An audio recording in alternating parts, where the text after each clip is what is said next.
Okay, folks, we should be back.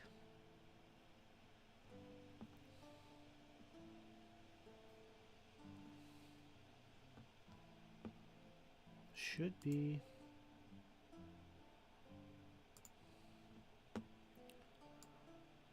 Test it all out.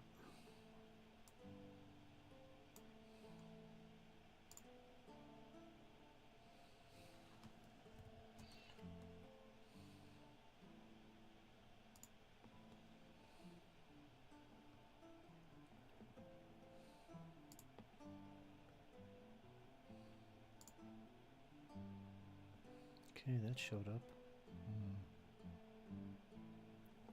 Let's get the YouTubers up.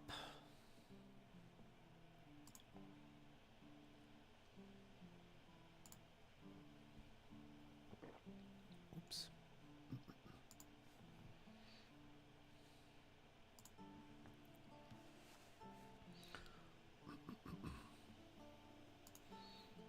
Pop out chat.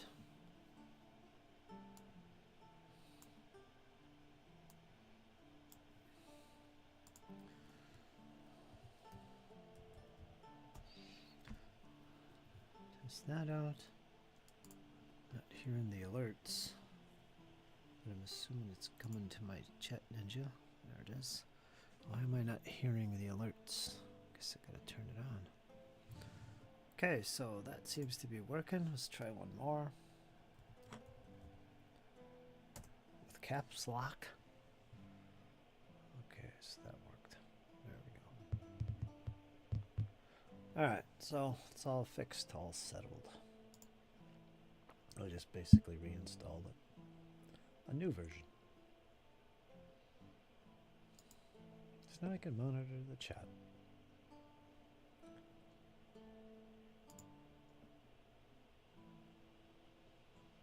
Okay, sound is good. Gonna have Squirrel here today. That's good. And we're gonna get some stuff painted. If everything works, man.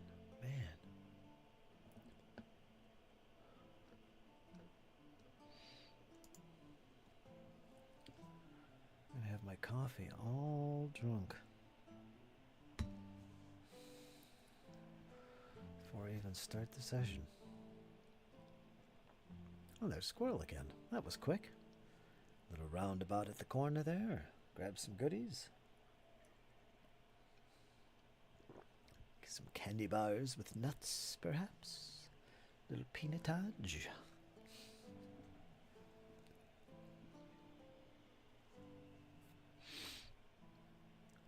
Just in time. I just got everything worked out. I had to mess around with my chat ninja again. What is happening, Squirrel?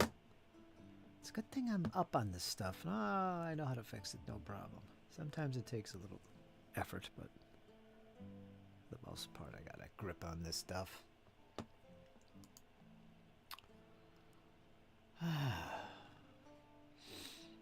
I guess we're good. I guess.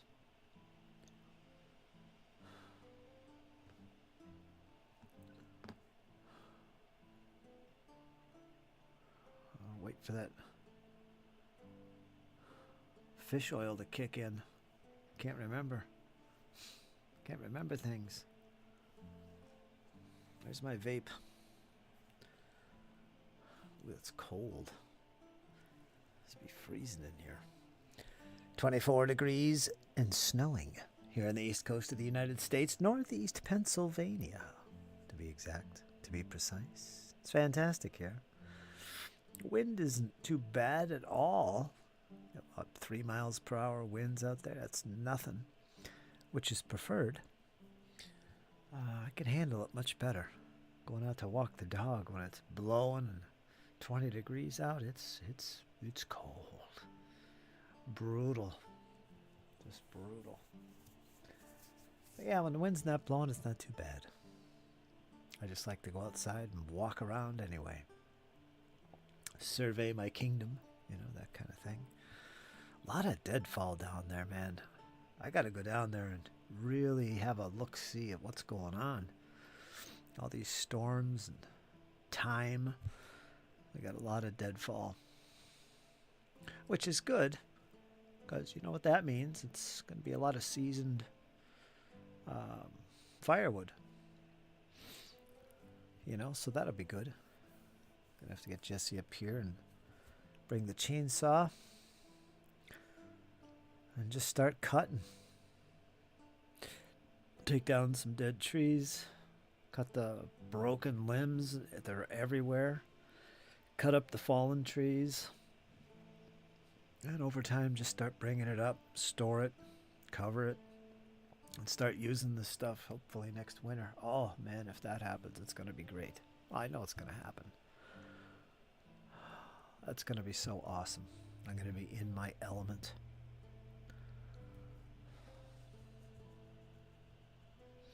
That's how I like to live.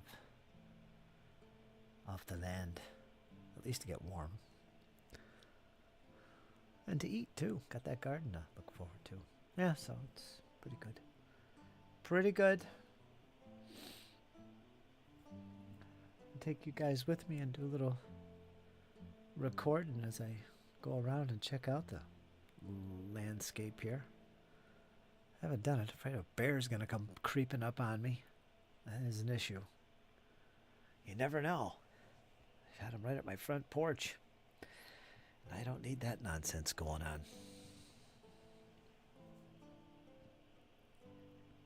So we'll see what happens. We shall see. Alright, let's see. Chat works. Got my browser page open. Monitor the chat rooney. Very good. Got 3 viewers there. How you doing? How you doing? How you doing? And links posted. Discord is up and running. Nothing going on there. Alright, so I guess we're good. We're good. We are good. We're good. We're good, Squirrel. Squirrel, we're good. Oh, I just noticed something that we are not good with. We gotta fix that. Let's take that off the screen. Because it's not Friday. Get that out of there. Schlunk. There. Oh, I got my paints ready. Little tankage.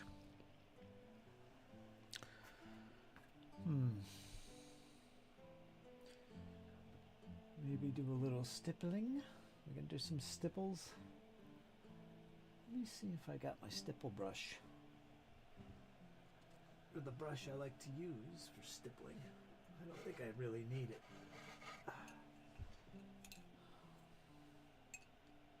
Is this it? No, that's no good.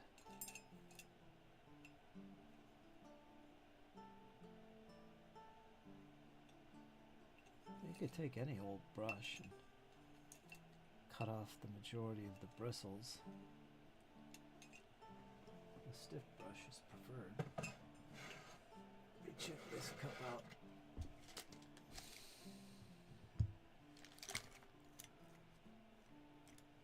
Try a little stippling. There's another stipple brush. That's too big though. We don't want that. Make a new one. Jeez, I got some nice brushes in here. This looks like a brush I might try it with.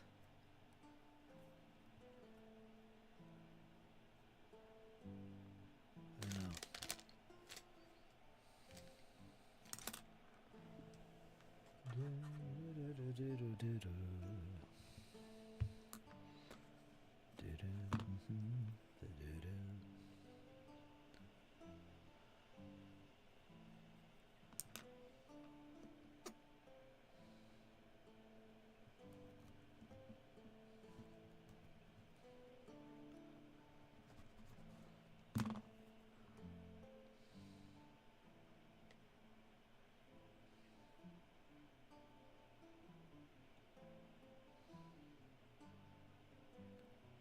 I don't know. Yeah, I don't know. It's not a big deal either way. Oh, Mondays are really slow for me, but it's been slow for me all last week. just getting started last week, and here we go. I got a Sunday. Can't stream then. Not gonna paint there. Got some games to play and things to do. But it's only one day. But I feel like I still haven't got my chutzpah back. I'm still kind of dragging.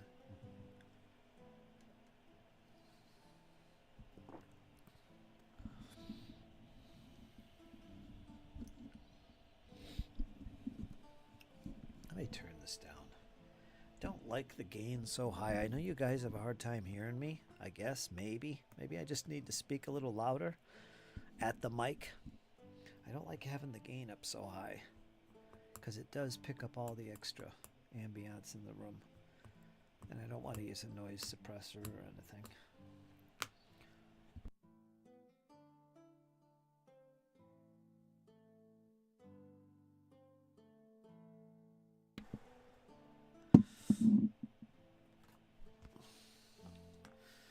So here's the Flames of War card for a unit of Panzer IVs. I'm kind of using the image here, but how nifty is this? You could write on these with dry erase markers too. They're laminated. I don't know why you'd want to, but you could. But what a handy little reference for gameplay. More games need to do this. You know, there's all the stats for the game.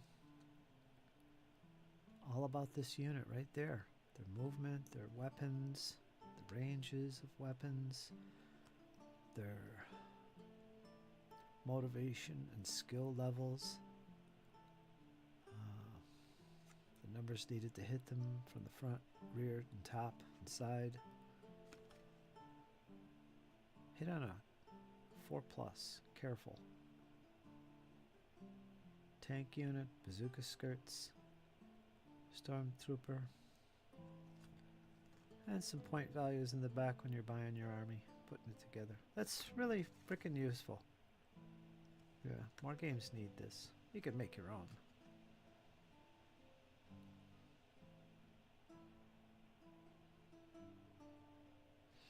It's nice to have. It's a little convenient thing.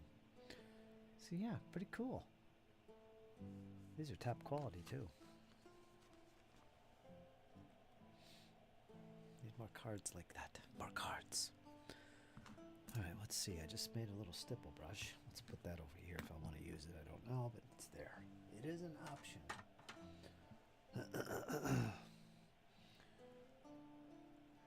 Pull out the cork today instead of my wet palette.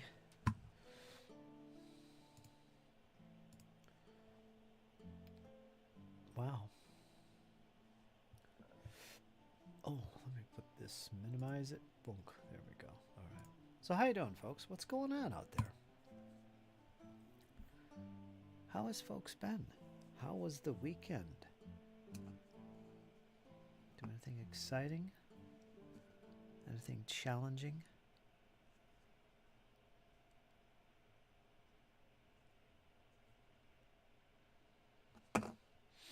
What's a happening?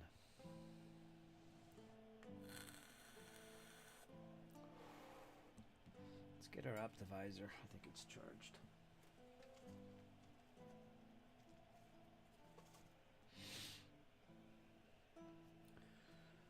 Oh, I had a good sleep last night, that's for sure. That's rare.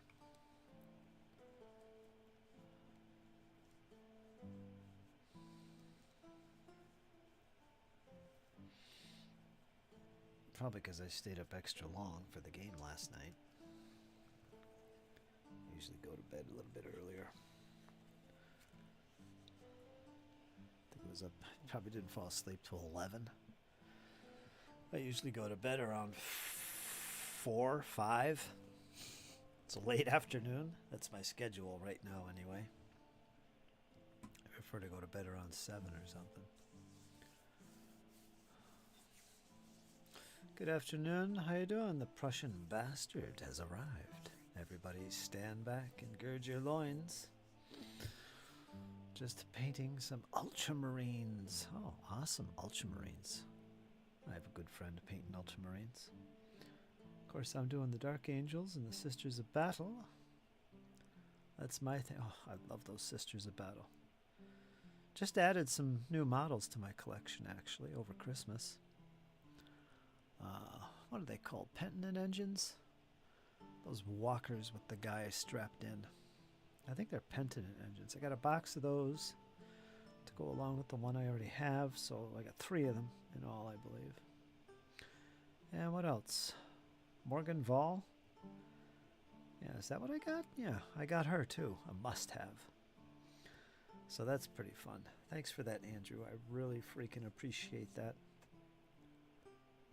Keeping me going with the 40K stuff. Awesome. Of course, I haven't painted much of them recently. Doing the Flames of War project right now in my commission for some Napoleonic Russians. That keeps me pretty occupied. So yeah. It's good to hear from you, Prussian bastard. Glad you're painting along with me, getting some stuff done, as we do here. And we'll see who joins us today. What do you think? Sound good? Sound like a planage? Actually, this needs another coat of dry brush. That didn't go on too well. I don't like the look of that. Let me look at the rest of these models.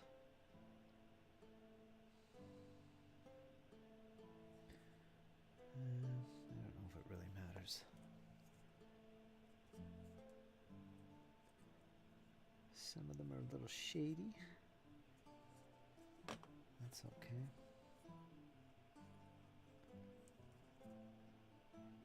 Because I do want them to look battle-worn. So it's not a huge issue, but this one seems a little bit...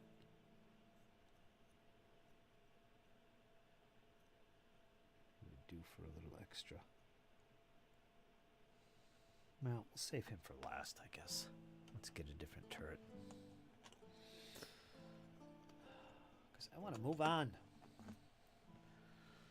And we're going to start with the brown. Chocolate brown is preferable.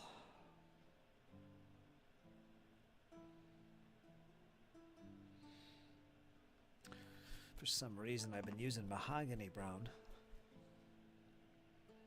I also have flat brown. That might even be closer to chocolate. Yeah, it could be actually. Let's see the code on here. 846 is mahogany. I think it's 846. 984 is flat brown. Let me see. What is the code for chocolate brown? I have been using mahogany though, so it should be okay. Add a little middle stone to it and it should be fine. Chocolate brown is 872. So flat brown is 984, so that's way up the line. But it's really close nonetheless. I don't know. Do I want to use mahogany? I don't know.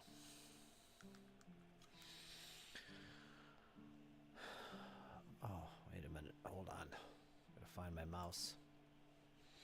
I have to use the Optivisor, says Prussian bastard. Even for 28mm models, 50mm is a tad too small for me. I use the Optivisor regardless of the scale. When I discovered this thing, when was it? 5 years ago? 6 years? Yeah, it's more than that. It's about 6-7 years ago. It changed my whole painting process. And I've always recommended, even if you have great eyes, even if you have outstanding eyes, you should use an Optivisor. Regardless of the scale, you should use one. It just changes everything. And this one is nice because it has a little lamp on it. Rechargeable. But yeah, highly recommend them. Couldn't do without them. Boy, when I saw my miniatures, my 28mm miniatures, after getting an Optivisor, I was looking at my previous stuff that I had just painted, like the days before. It was like, oh my gosh, you know, it was terrible. What a difference it made for me.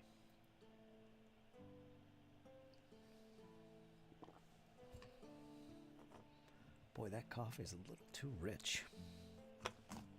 Good nonetheless. Let's try flat. No.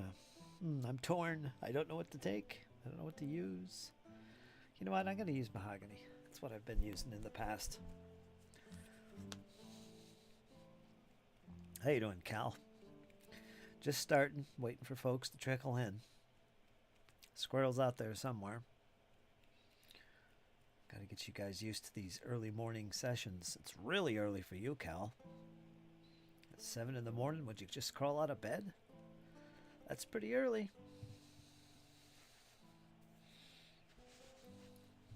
7:30, 7:35.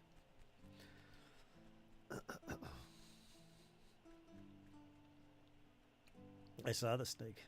Looks fantastic. What kind of snake was that? Kind of dragon-esque. I'll show it off, actually, before I get started. I like to show off everybody's stuff. Post into the Discord. Give me a little reminder. Let's see. Let us see. I should hotkey all these things. That's what I should do.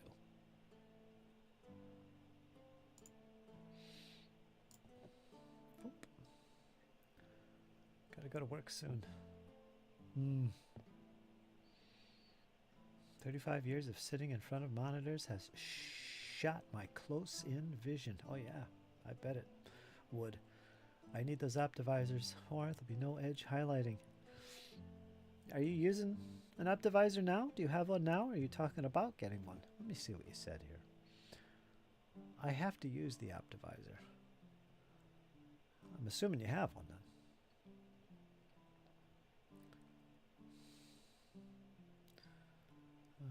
Oh yes, he says.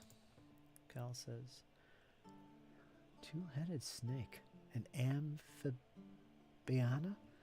Wow, I never heard of that. Where's that about? Let me find it here. Let's go over there and take a look. I'm assuming it's in the miniatures wargaming section here. There it is, that nasty, nasty serpentine beast. I really like it, actually. The head looks particularly nasty. Is there two of them here? Or is that his tail?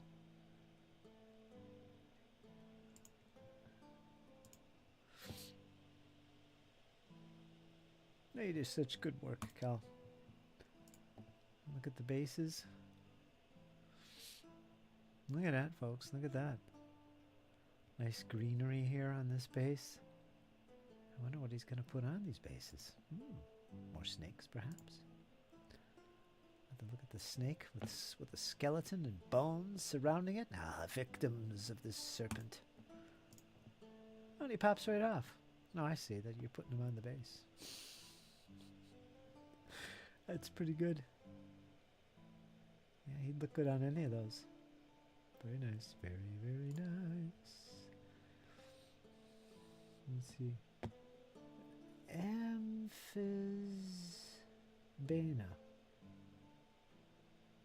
Bina? Bina. It's not even English. Still, I can't even pronounce it.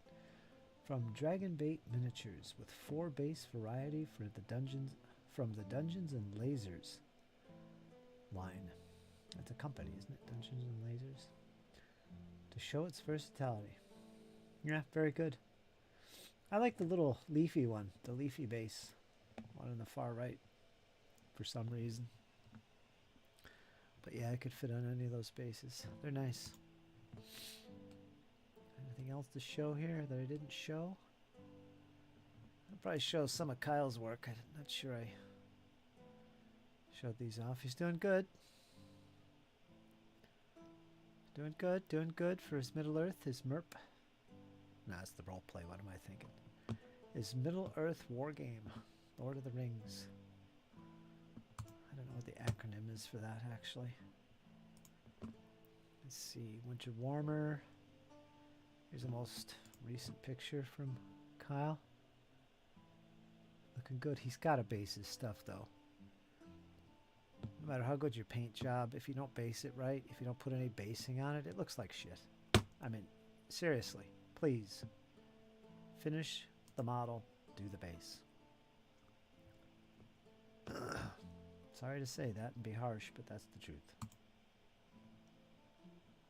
Of course, we got to go easy on Kyle. He's new to the hobby, and he's doing a fantastic job being focused on the painting process. And there's Squirrel's layout. Guardians of the Watch, as you can see. Can't see the details, but I'm going to guess it's more 15mm Baron's War miniatures. Looks like he's doing some white primer. Very good, very good. Got his painting desk there. Chalkboard in the background. Leather jacket hanging from the wall. Looks good to me. Okay, let's get back to the chat here and see what guys are talking about. Cal's a madman. Okay. Seems to be the same model you have.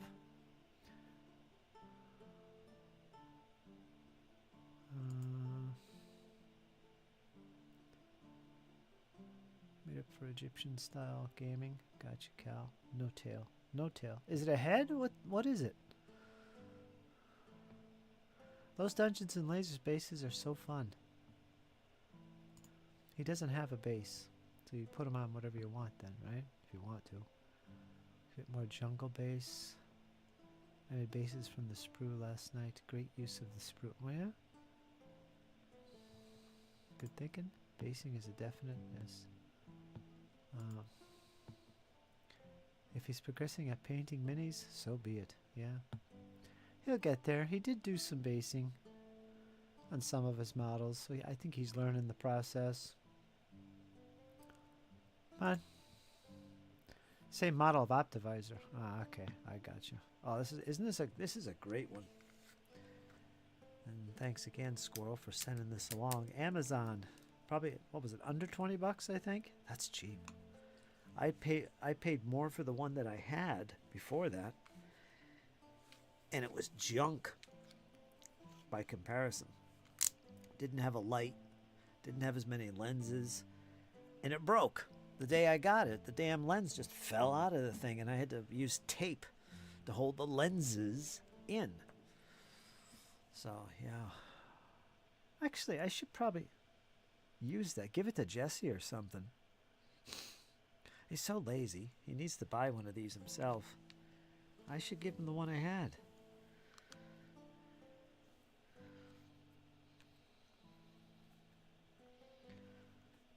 Because it still works. He wouldn't care.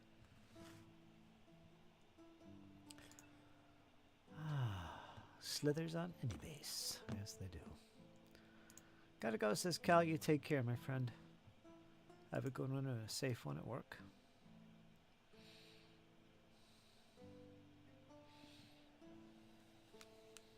Regardless, we'll see you later.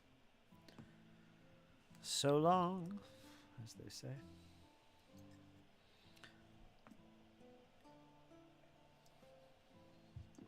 Oh, man, that coffee is sweet. I should probably save this and pour some fresh coffee in it. Take advantage of that sweetness.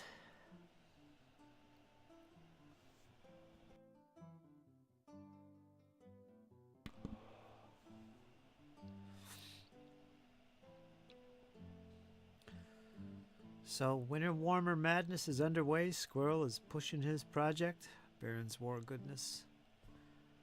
Good to see that he's taking part in the Winter Warmer.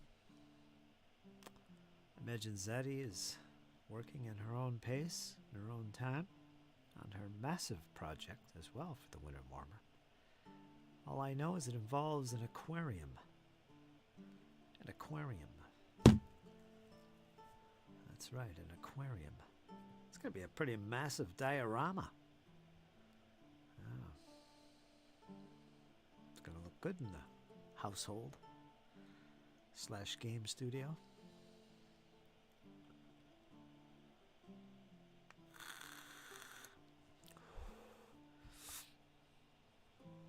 How's my voice coming through? Does it sound okay? I turned the gain down a little bit. I just got to remember to speak a little bit loudly. A little bit louder and bolder. Let's get this off the screen, I think. Yeah, I should hotkey some of these screens. It makes it so much easier.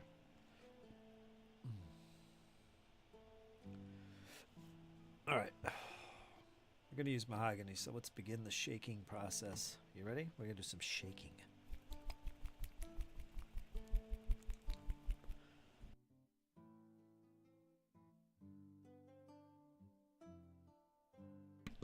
I haven't used this paint in a long time, so we got to give this a good shake.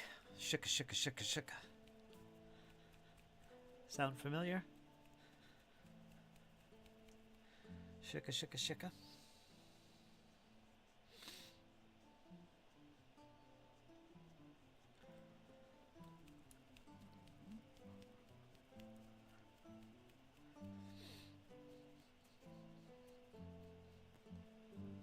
Excellent.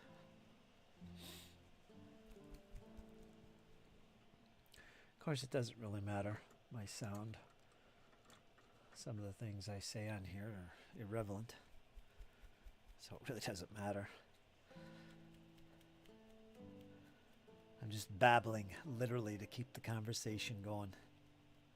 Because if you're a streamer, especially if you're a streamer, one of the most important things to do to keep an audience is to keep talking. Don't stop talking. Even if it's mundane. Like, I gotta pick up my pencil. It's a nice pencil. It's got a nice tip on it. We'll put it over here where I can have easy access to it. Oh, this paint jar looks good. That's pretty cool. I like that paint jar. I'm gonna use this too. I'll put that here by the pencil. Coffee's pretty good today. A little bit sweet. You know, you gotta keep it going. So I do a lot of that. It's what I refer to as babbling. Squirrel, he does the babbling as well. So there you go, folks. If you ever do streams, always remember to keep your audience engaged. No dead air. Of course, what do I know? Grain of salt, folks. Grain of salt. As I take a sip of this extra sweet coffee.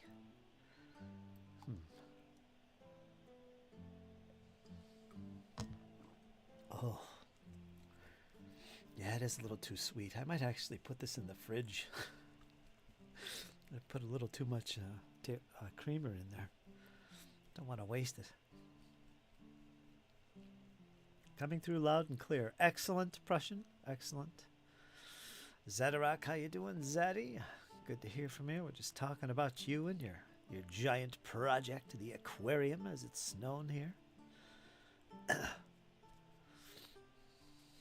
But it's all kind of wholesome. That's why I like it here. I appreciate that, Prussian bastard.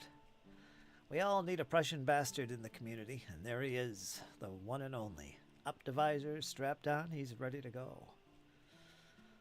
Little wholesome painting. Oh, I got this turret backwards. What's the matter with me? Sha-da-da-da-da-da.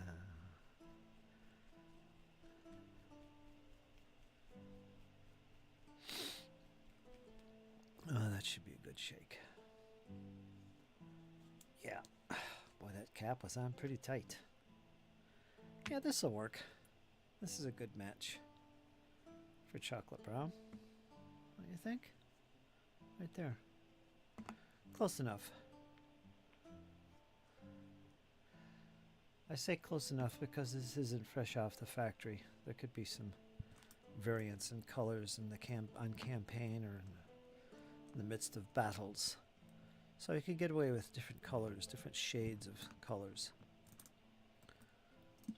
Don't let anyone tell you otherwise. I'm going to see if I want to do any stippling on this. What I do have to do is remind myself of the pattern of camouflage I want to put on these tanks, because it's been a long time. There's a good example of one version. It's a little blurry because I'm too close to the camera, but you could see it. Actually, let me grab my rule book, one of them. It's got some nice pictures in it. Good inspiration for the pattern I want to utilize.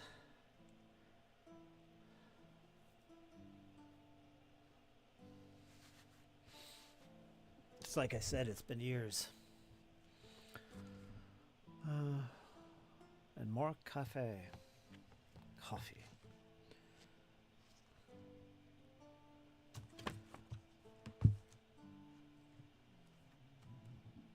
See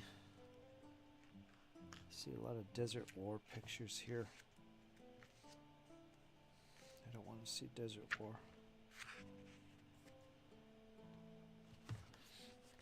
There's some. God, that's big glare. You can't barely see that. Anyway, let me see if I can see it.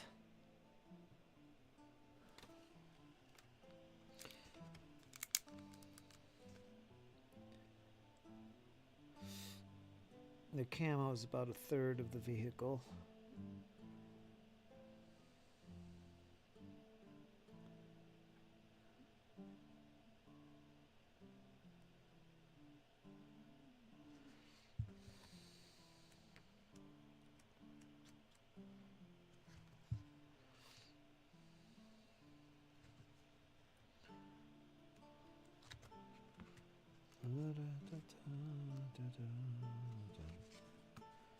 There's some good pics.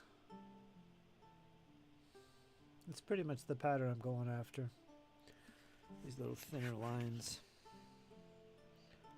of browns and green, essentially. Over the gelb.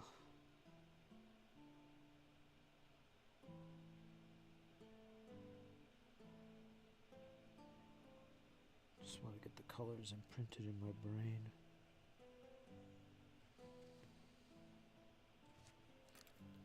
Or the patterns, rather. Yeah, that'll work.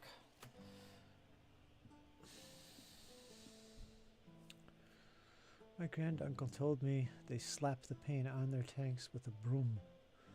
Yeah, they did. And used whatever was at hand for thinning diesel. Oh, used oil. Yeah. Must have been a lot of variance in tone. Yeah, exactly. Exactly. Man, it's been years since I painted camouflage. Again, let me thin this. I'm not sure I want to use stippling to do this because I'm not using an airbrush. Airbrush would be great on this. But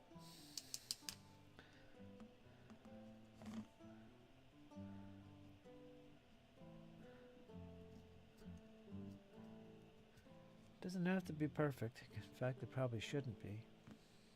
Like Prussian there says. I'd slap it on with brums. Let's see what we're doing here. Hold on.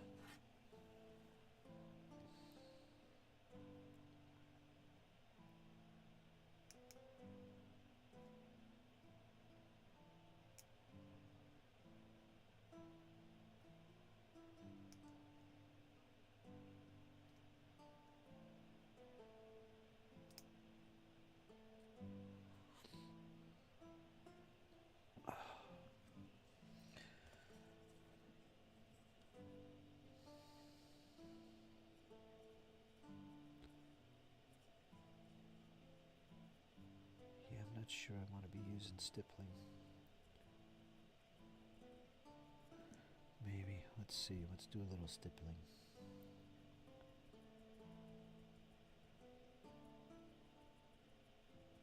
This is what I used to do. It's a good way to do that soft edge pattern. Yeah, actually, maybe I will continue with this. It leaves a nice darker tone in the inside and lighter on the edges.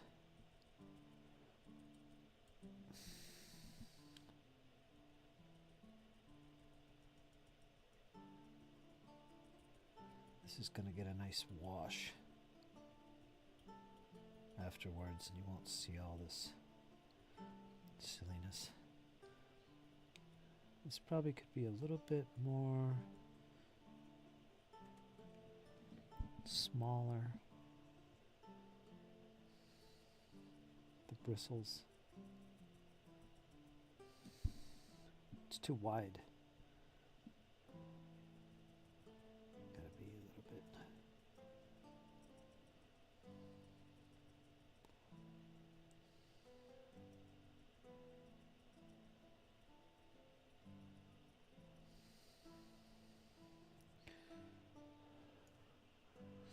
How's that looking? Pretty good? Okay, it's good enough there. I leave the turret on when I do this, obviously, so we could kind of be consistent with our patterns here.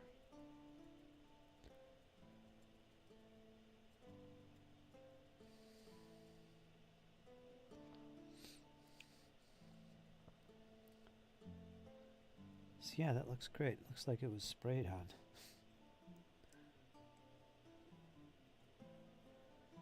Da da da da da da.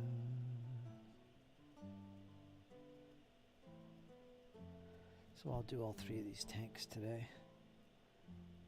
It's taking a little bit longer than expected, but it seems to always be that way for me. It takes me a while to get these chats going. Oops, got a little piece of equipment there I probably don't want to camo. That's okay. Doesn't it look good?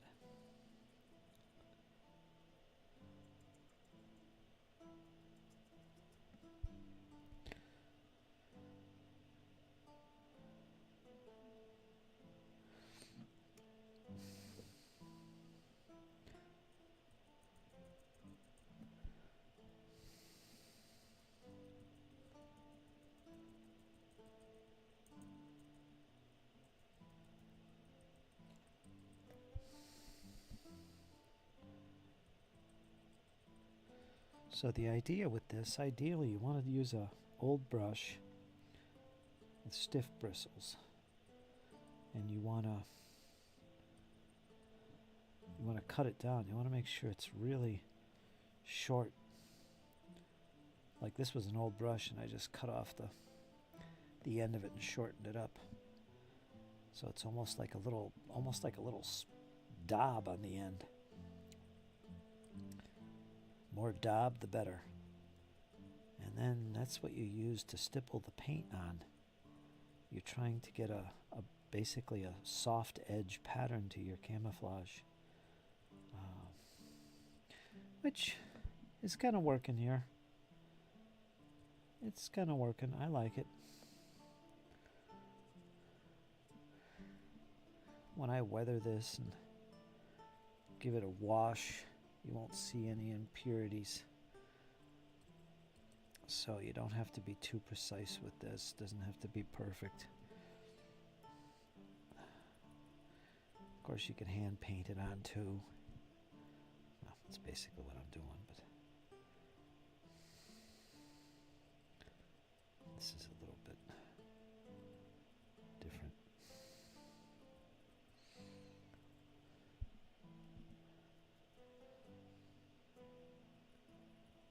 So it leaves a softer edge around the sides. That's the whole point.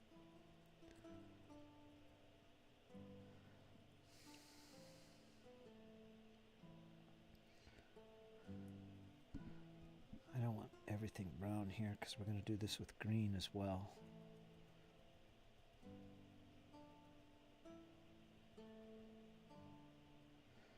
That's pretty heavy, but that's okay.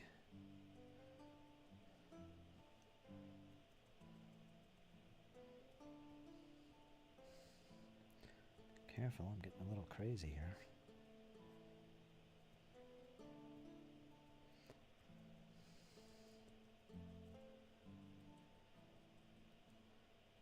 Let's see, where is that? Right there, we'll connect it. Do a little connect in there. Get a little bit on the front.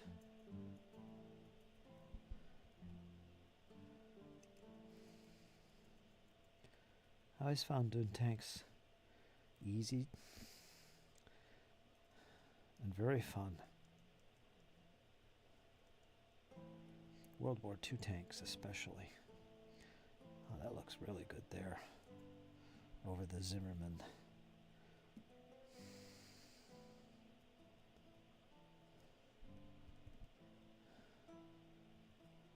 Okay, we'll put one more daub there going around the front fenderage.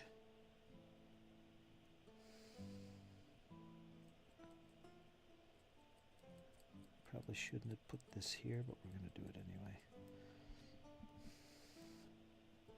Let's get some on the belly here.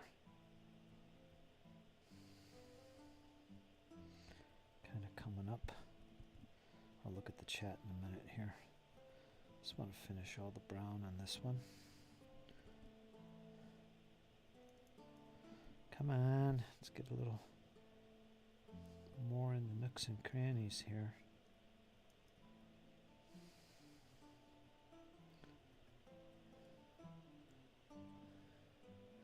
Could use a little bit here. Let's get some up on the gun tube.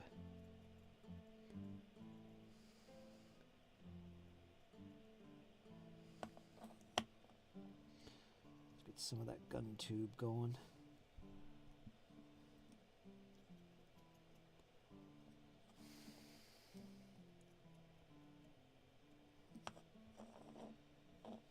Flip it around. That looks good. Anywhere else? Don't want to go too crazy here. I tend to leave the wheels just in the gilt color. Or the dark yellow. Middle stone is what it really is. And we could get a little bit more here to thicken it up. Darken it up in the middle portions. Maintaining that soft edge.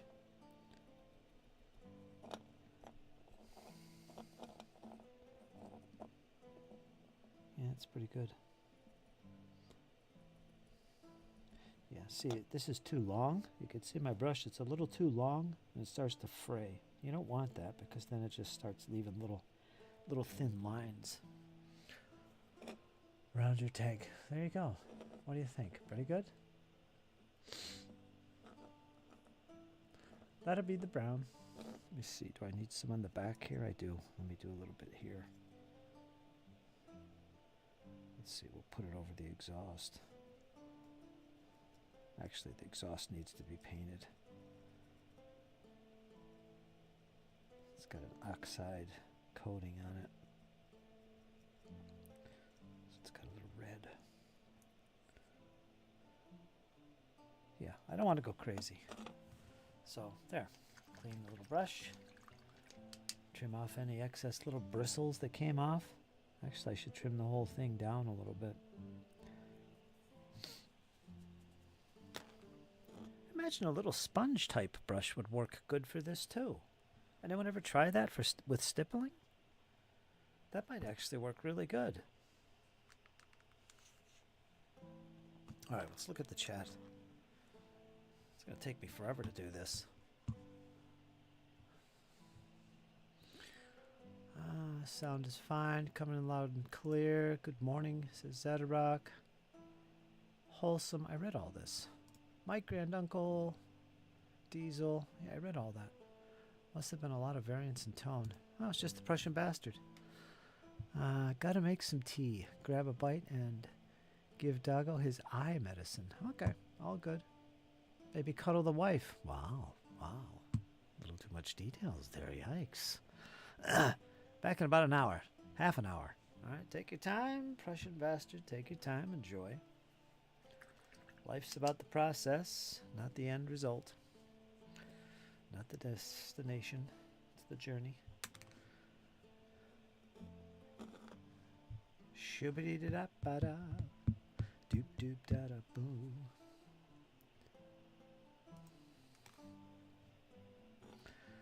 Okay, well, probably we'll grab the next tank and do some more brown because my paint will dry up. Yeah. Getting closer to some tank battles. I'm telling you, it's going to be good fun.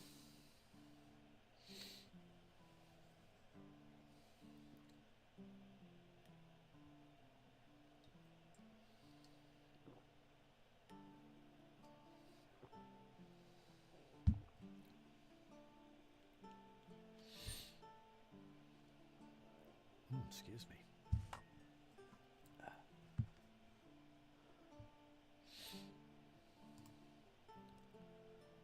Let's see what we got here. Oh, very nice. So, folks, if you're painting along with me, let me know what you're working on. I already got some idea from a few folks here. Got some 40K action going on, and we got some Fantasy Barons War going on. What are you working on? What are you guys working on?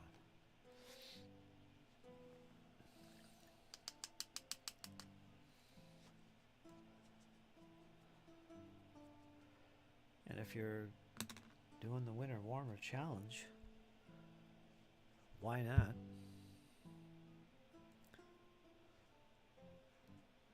What the heck is that? Is it wax? Got wax on my X-Acto here. I was messing around with my candle last night.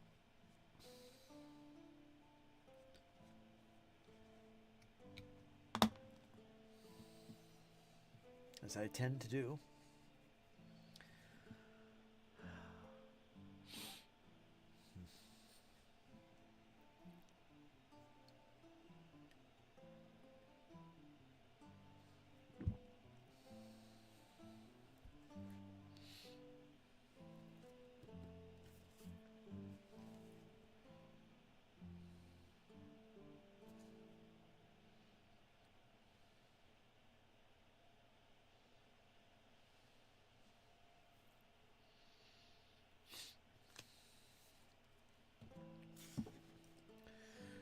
So, I guess I could relate the tale of woe that was last night's adventure. We're going to keep it going, though. It's not over. It's good fun. See, I've never played Castles and Crusades, although we all really have, since it's an old school game. But I've never actually sat down and used the rules and tested out the rules verbatim as they are. This is the game. This is what you paid for. I've never done that. And I did that last night in some little practice sessions solo by myself. I played a little bit here and there, get used to the mechanics. And last night was my first go with some other folks, Kyle and Jesse. And I started off with a simple way to test the mechanics is to, well, let's do a little dungeon exploring, right? Let's test out the mechanics for skills and combat and see how this really works. So I grabbed one of my fantastic looking dungeon maps on Foundry. Got some tokens, there's pre-gen characters. So I got those 4, and I took those 4 characters, pre-gens, on a little excursion in this dark, dank dungeon. Kind of making it up as we go. And that's where I started when I was playing solo. And had some encounters. And then last night I continued the journey, only this time Kyle and Jesse were playing some of those pre-gens that I was previously running. And I'm going to continue this. I'll bring more people in that want to try it out, and we'll continue with our pre-gens and see what happens. See if we like it. See if we want to continue with it. And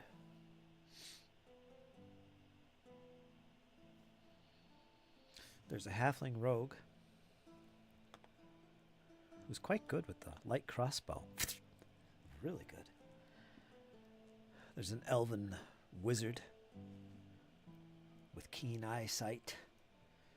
There is a dwarven fighter who's really good with a battle axe, two-handed battle axe, and a big old shield, a large shield, on his back. And the 4th dude, who was that? A cleric, female human cleric, who's good with the mace, among other things. And I actually made up a story last night. I actually come up with the story off the hoof and what the purpose was and the reason for them being in this dungeon. I'm trying to remember what it was because it's all improv. Probably should have made notes since I'm going to continue this.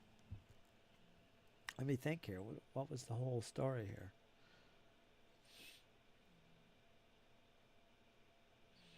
Oh, yes. Oh, yes. Oh, yes. Oh, yes. Our band of adventurers were traveling at near dusk along the King's Road, and they were eager to get to a town that was off in the distance and would take them some time, so they weren't going to plan on getting there during the evening, so they would have to camp. Fortunately, they come across a camp adjacent to the road of some previous travelers, a caravan of wagons.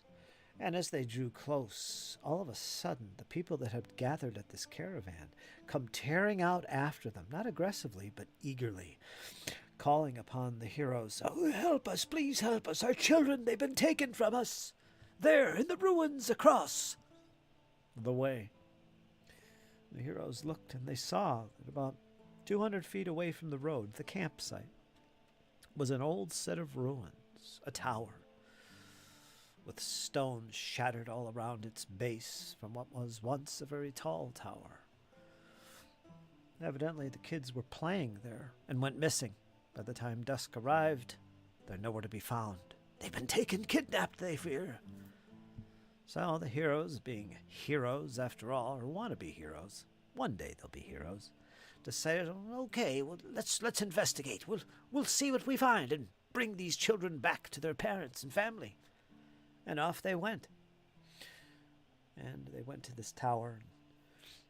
As they entered the tower itself, that had no roof, open air, they could see all around was in ruins, and just long, long ago. What purpose this served, nobody knows. But in the center of the tower was revealed a portal descending deep underground, a set of steps with rock strewn all across them, gravel and old broken tree limbs, with a hatch that was broken off that had once hidden this portal. The children certainly went down here. I wonder if they were kidnapped, the heroes thought to themselves. They weren't sure. But they girded their loins, held tight to their swords and their crossbows, and they descended the steps into the depths, the darkness. After so many feet, maybe 50, maybe 60 feet, descending straight down these steps, with careful footing, they had to be careful, it was treacherous. But as they reached the base and passed through another portal, they found that the caves were lit. There was torches that were maintained, providing them all the light they needed. How strange this was, they thought to themselves. They doused their own torch, and they pushed on, descending yet another set of steps deeper underground.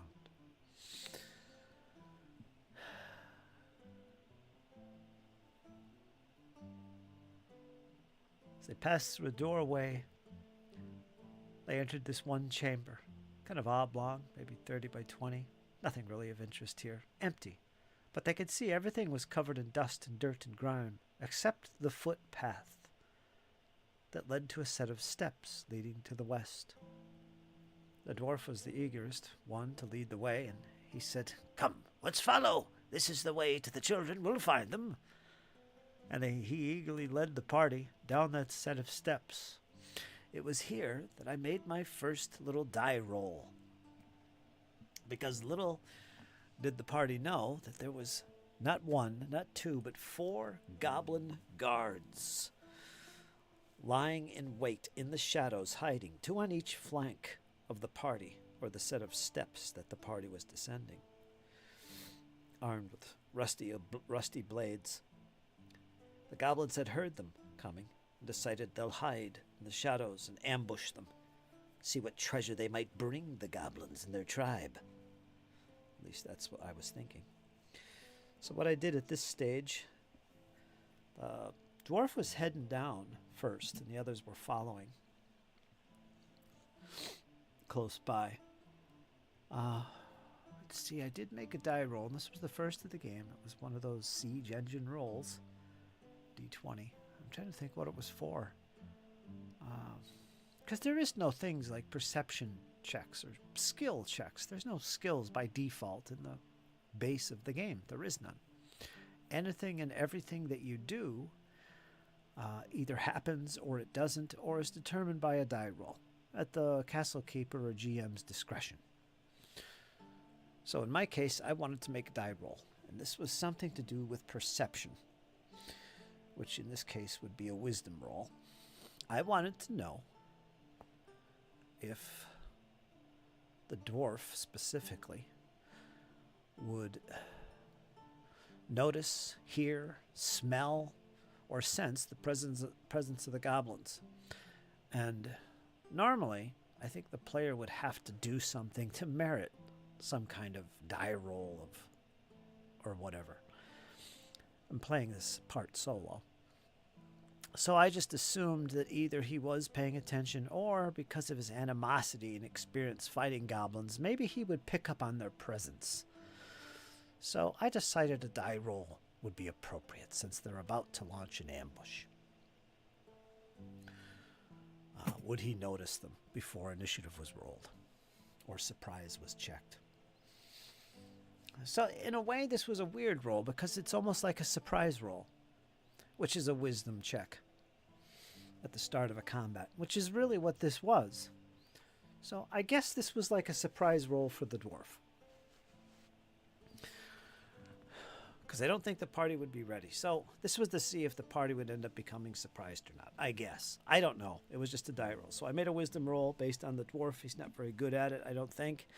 He failed the roll. So at that stage, with a scream of horror, the goblins lunged from the shadows. Most of them. 3 of them did. 1 remained. And initiative was rolled. The party... well, I checked for surprise, actually. I rolled the dwarf and the other 3 characters, and 2 of them ended up being surprised. The 2 in the back weren't. Like, I think the wizard wasn't surprised. Something like that. So yeah, I got to test out a little skill roll and made surprise rolls, initiative, and fought a combat here. And the party, for the most part, just trounced the goblins. I did check morale. This isn't part of the Castles and Crusades. There's no morale, really. But I love morale in my old school games. So I did use a makeshift rule for morale. So the 2 of the goblins had been slain, and I decided, you know what, it's time to check morale to see if the other 2 run away. Which, in this case, was nothing more than a wisdom check. I made 1 check for the remaining goblins, and if they failed it, they would run away. Simple little check. I made a wisdom check for them. They're not good at it, so they ended up running away. Prior to this, I do mention one thing.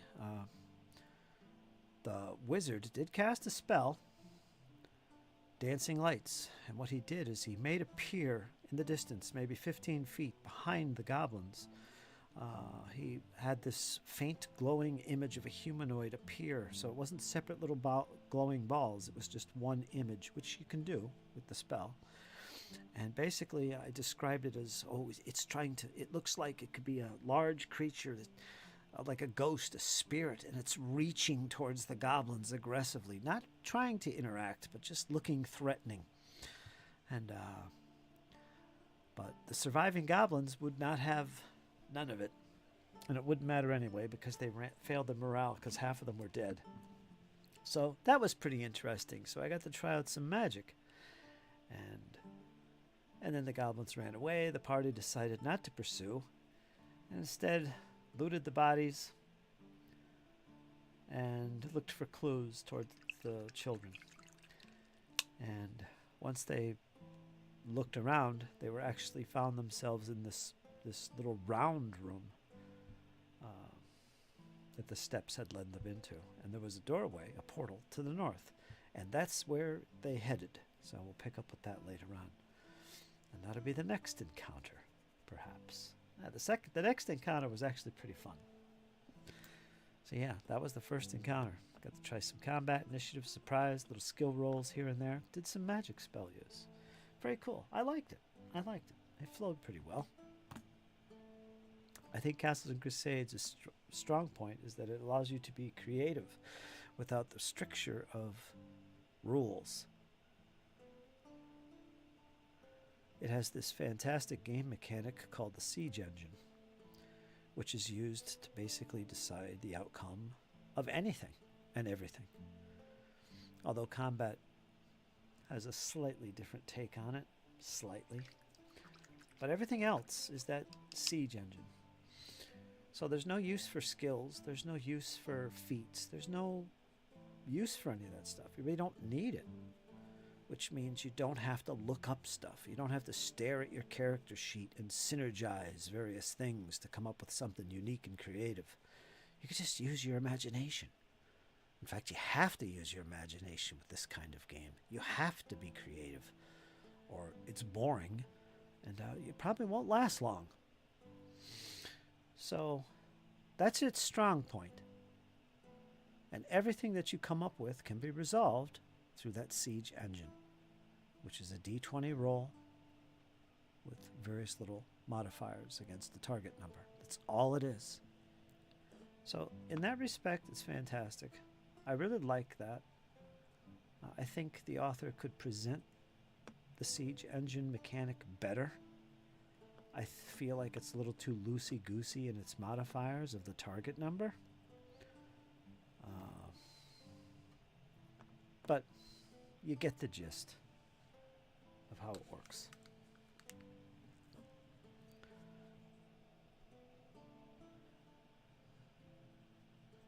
And that's the way it is.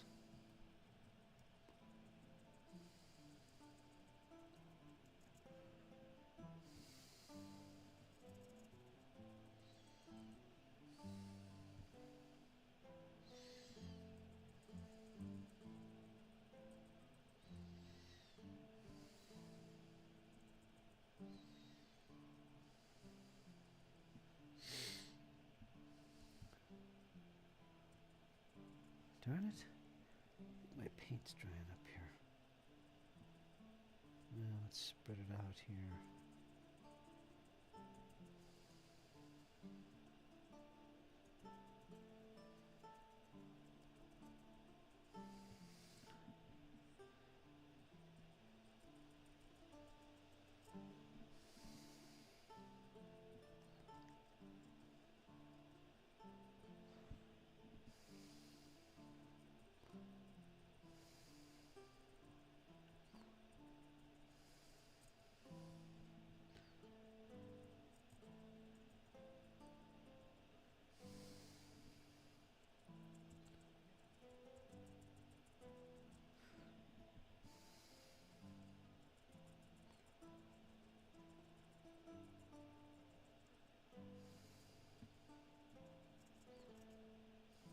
Look at the chat in a second.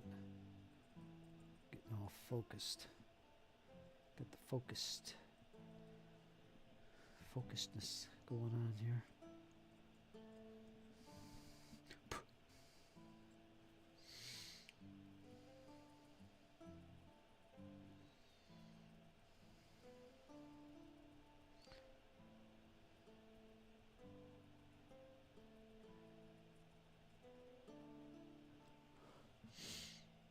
Cheap CNC is solid. My son and I squeeze in a game or 3 every year at GaryCon. Yeah, I'm giving it a chance because I haven't really played it. And I've learned a long time ago that you really can't judge games just by reading them. You have to sit and play them quite a few times before you can really have something to say about it. Whether or not you really like something. Because you might be surprised. You might be really surprised about a game. The way it plays, the way it flows. might be actually quite remarkable, and you might actually really turn into a fan. You know, I've said many times, Castles and Crusades, I mean, it's good, but it seems to lack in certain respects that I won't get into here, and it's frustrating. And I've never played it, and I've never given it a chance. So I'm kind of sticking to my guns here and trying to give it the chance that it deserves, because I really want to like the game, regardless of what I might feel about it after reading it. You know? I think it deserves that. I really love its premise. That I really do enjoy. I just think the implementation of it all isn't exactly the best. Could be better. And that's frustrating. But yeah, to be honest with you, my little session last night, especially after last night, was really enjoyable. I enjoyed it, and I'm seeing it has possibility, and I'm not going to judge it yet. I'm going to hold off and give it a chance, and we'll see. I mean, I could like it, but if it's not my style, isn't something that I could run a campaign with long term, then, you know, that's that. Time to move on.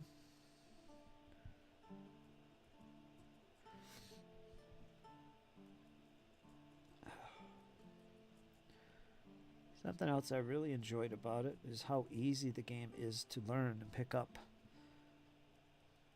It's easy to teach. It's literally a game that you can just sit and learn together and just play together in one go. You don't have to like spend a week preparing a session and stuff. You could actually read it up a little bit and just sit down and just roll some dice, read as you go. It's that kind of game. You could do that. It's not the only game that you can do that with, but yeah, you could do that with this game, and I like that. It's convenient.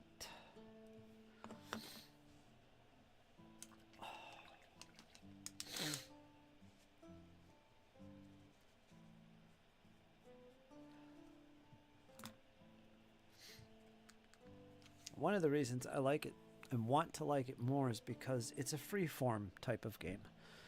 It emphasizes more the GM fiat, the GM control, the improv, and that kind of thing. And the Siege engine is designed for that. It's common sense, it's reasoning, and it's the creativity that runs the game, not the rules. That's really true with this set of rules.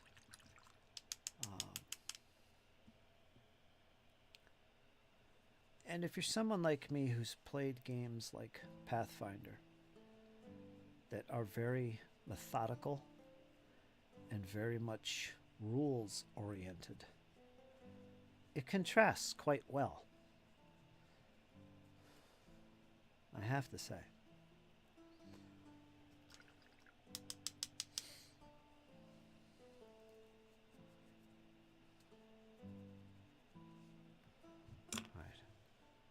Some more fresh paint here.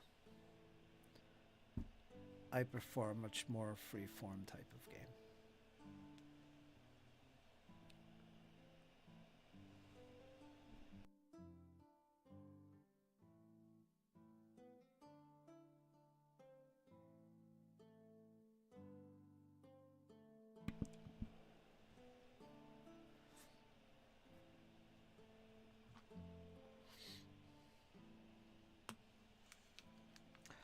Ultimately, I hope to find something for my old school gaming that I can really sink my teeth into and focus on.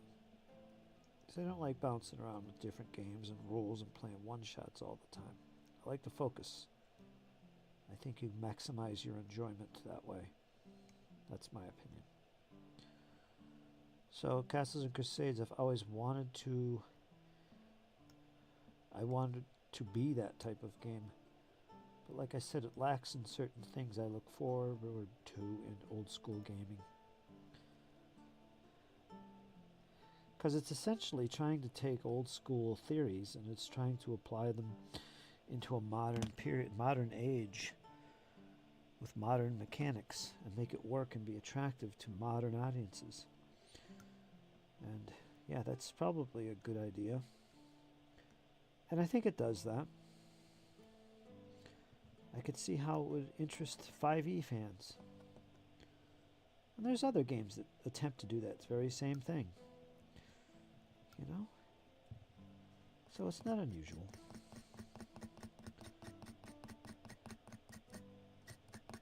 There's a lot of good games.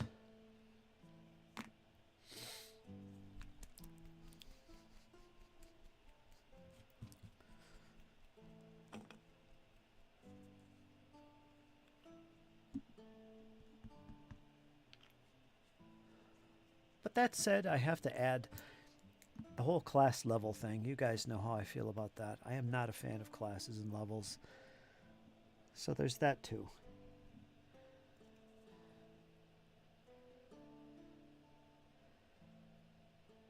But it's all about nostalgia in this case. Something for my old school games. That's what I'm after. I.e. level based. With classes.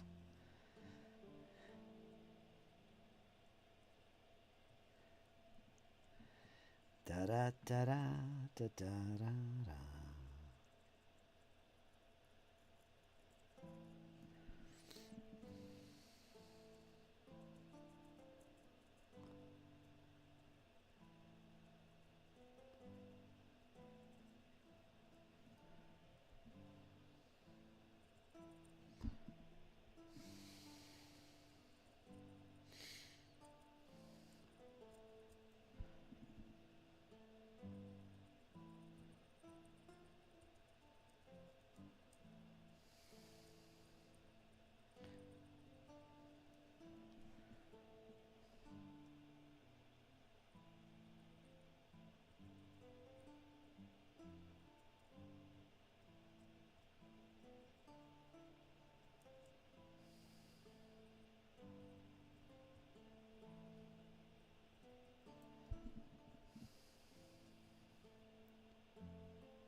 So we will see what happens. It's fun exploring different games. Our modern world offers so much in terms of games. Miniatures, board games, role-playing, so much. It's almost ridiculous. A little bit too much.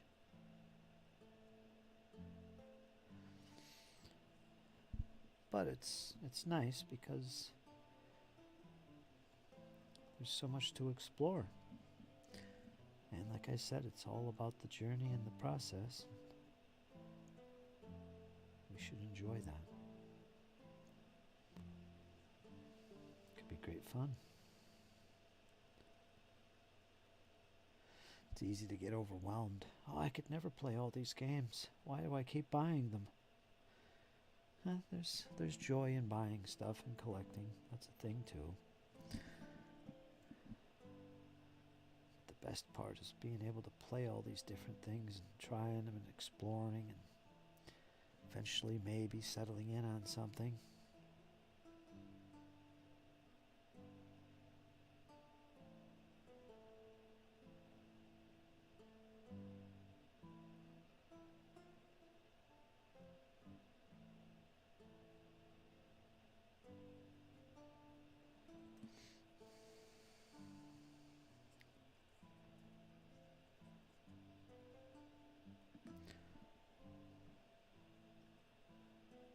Okay.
Hopefully this year will be the year I get a chance to explore a lot of different games.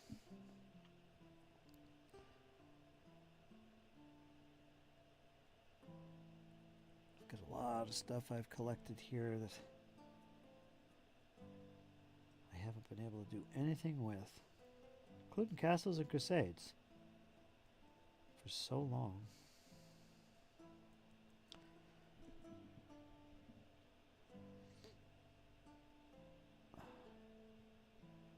It's nice to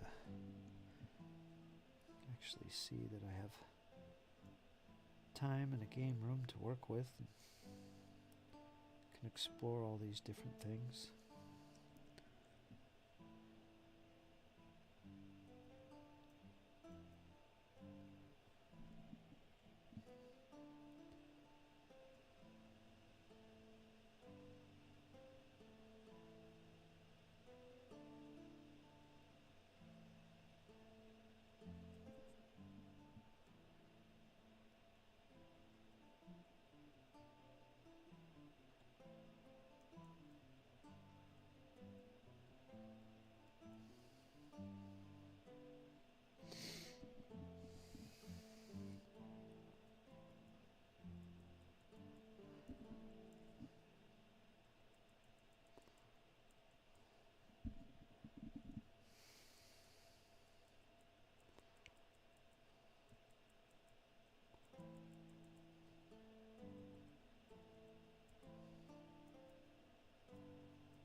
Let's see.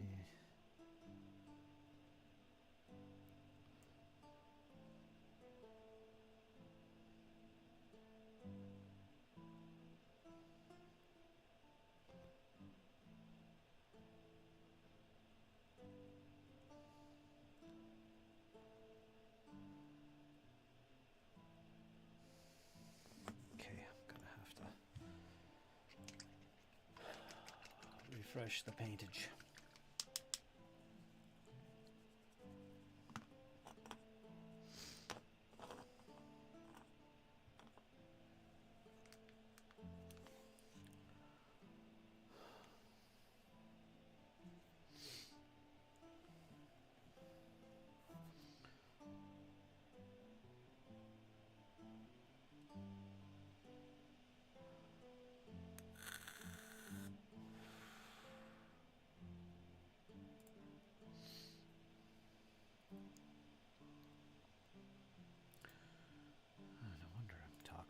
Ouch, I don't have any music playing on my end.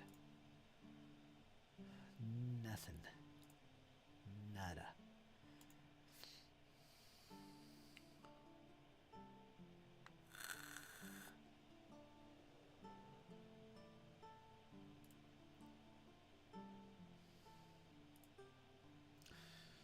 It's Monday, right? Start of the week.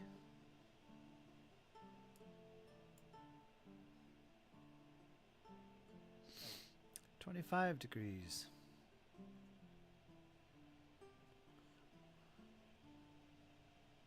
Let's take a look at the forecast here.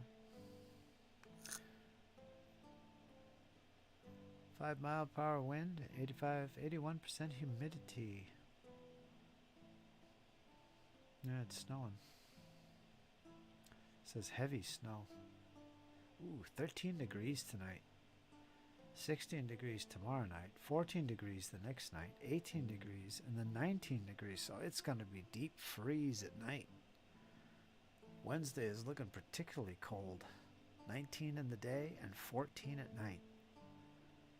Well, there's going to be no let up. Hey. I got snow here. Heavy snow going through about 4. Man, I was hoping this storm that's hitting down southwest of me wouldn't come through, but it looks like it is.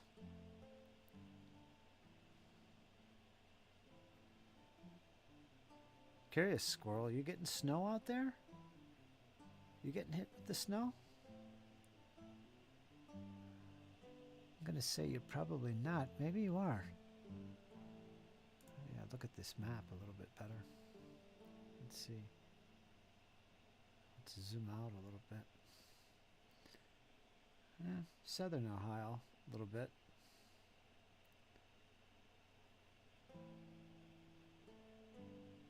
It's a little squall up further north where you are. Actually, you're down here. I don't know if you're getting any.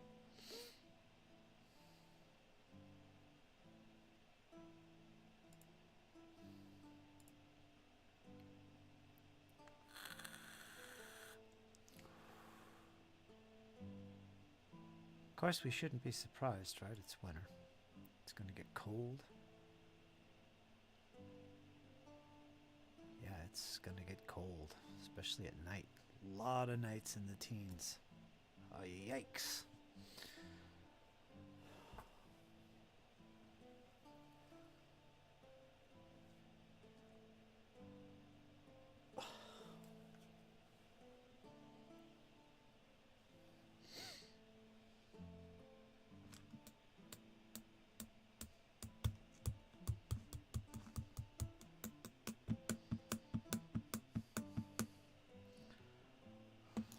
Freshen up my paint. Man, this could take all day, the whole session. So maybe I'll just do the brown. Then I'll paint the Russians. And then maybe I'll finish the session painting green. Maybe that's what I'll do. I get depressed if I'm not working on my commissions.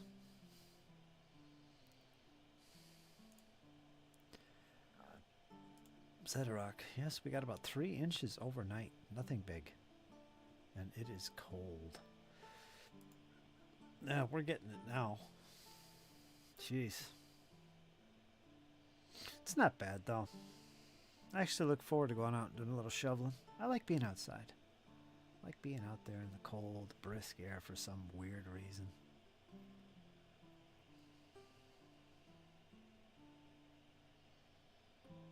I literally have to drag the dog with me. 'Cause he don't want to go out. I take him out anyway. It's like he's walking me.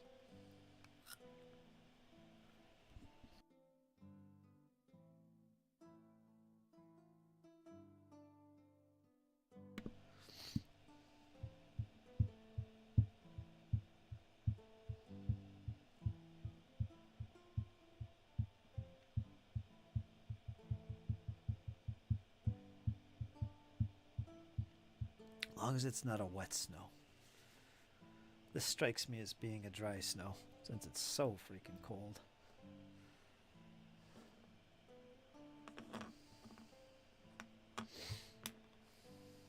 The Wet snow will kill you.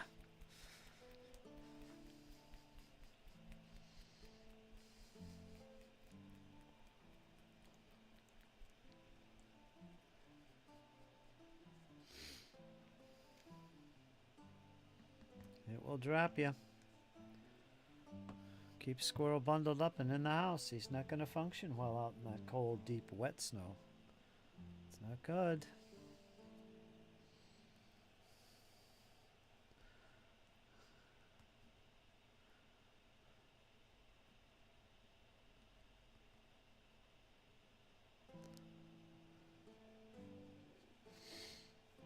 Oops, I took a little too much brown there. What am I thinking? Yikes.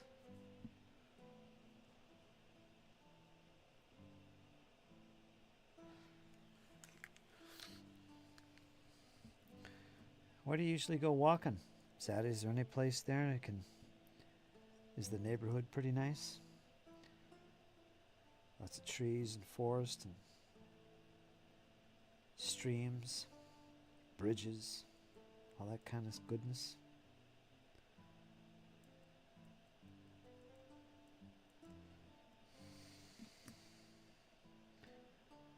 That's not so bad.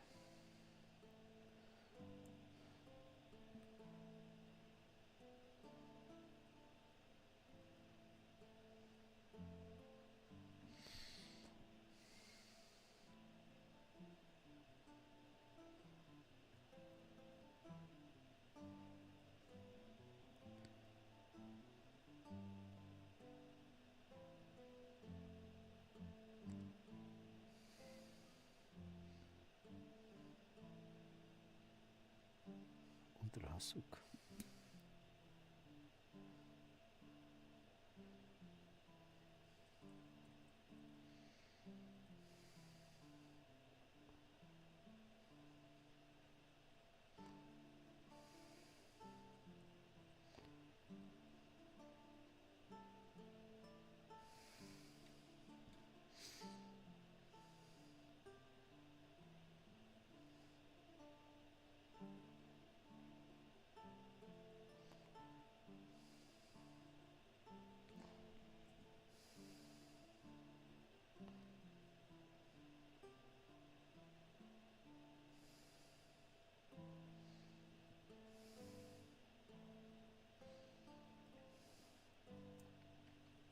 Probably have to touch up some of this camo.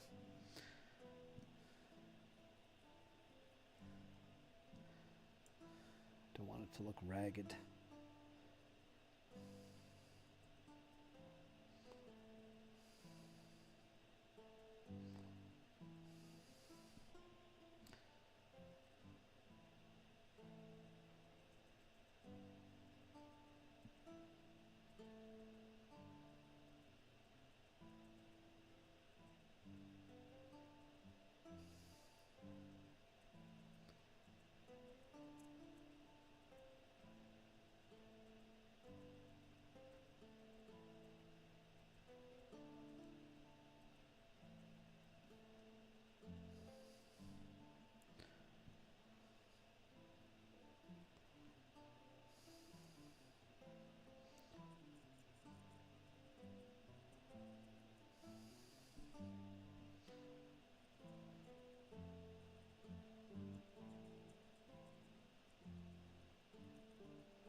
Just around town.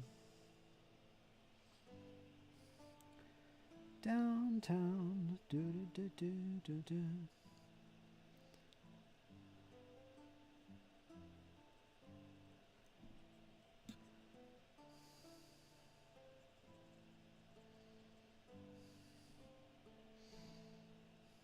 That's nice. That's good for you, too.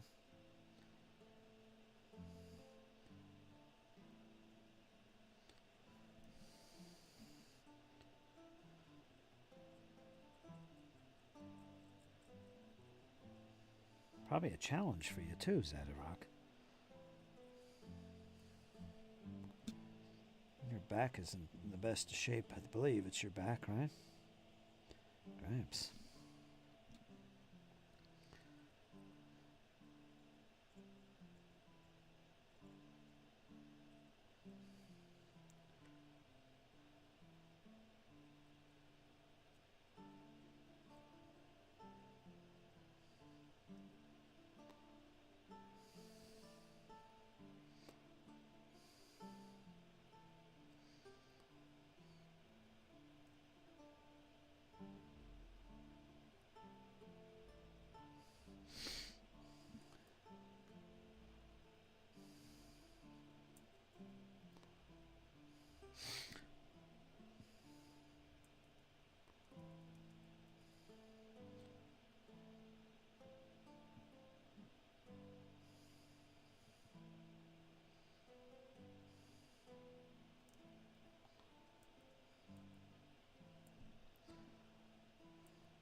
Now I'll have to touch these up, kind of clean up some of the edges. That's not bad. Looks pretty good.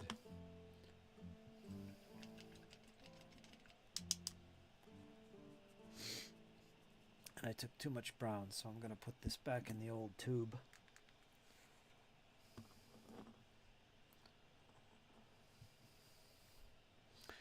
I'm originally from Youngstown, Ohio.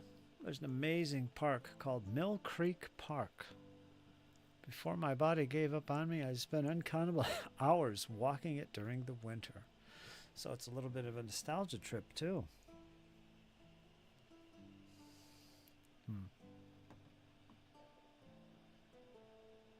Very good. I live right next to a pond.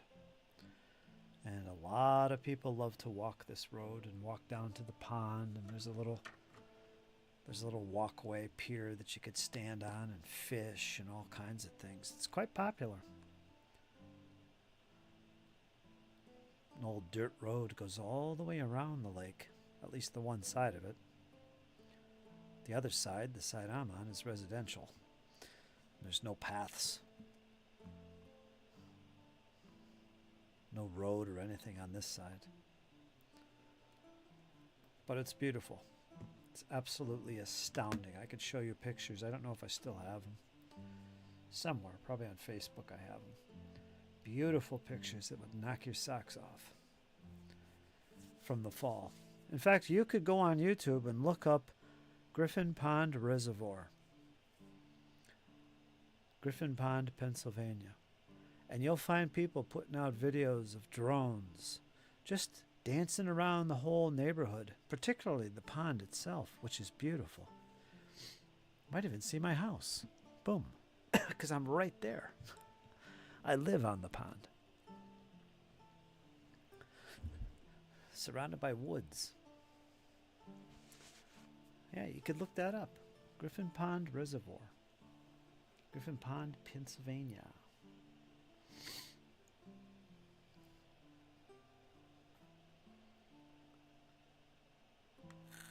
It's beautiful. It's a big old waterfall and everything. Man-made. It's a pond.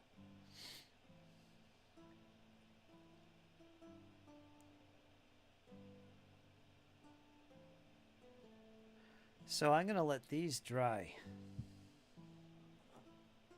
And I'm going to come back to them. Touch up the brown. And I'm going to do the green. There'll be a lot of touching up to do before they're all done. But yeah, I'm happy with that. That looks pretty good. You like these? Like these, folks? That's the start of the camo. These late war Panzer 4Hs. Using my favored color pattern.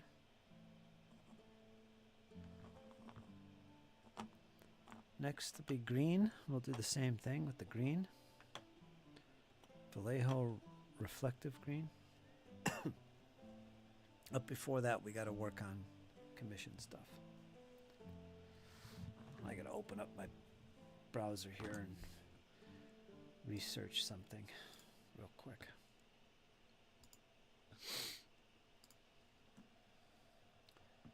Skunk repellent. Let's see. I want to look up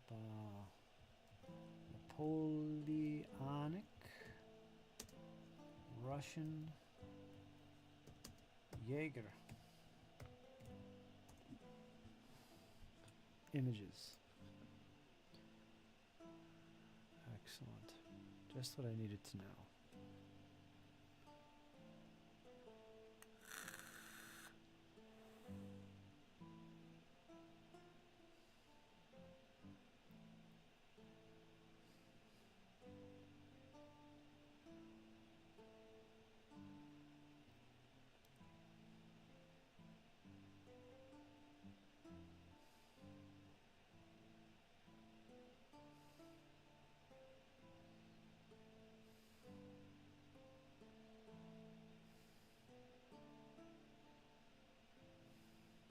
Excellent.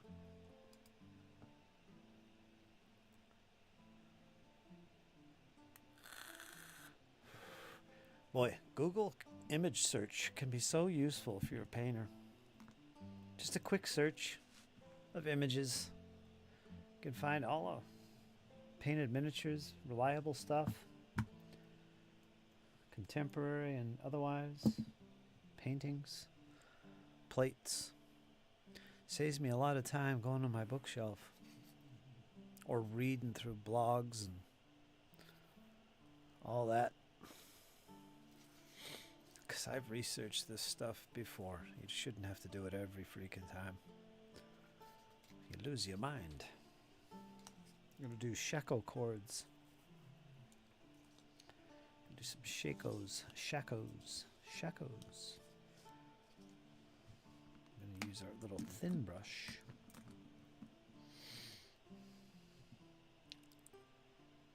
For that endeavor. Let's leave one of our tanks down here because they just look good in the background.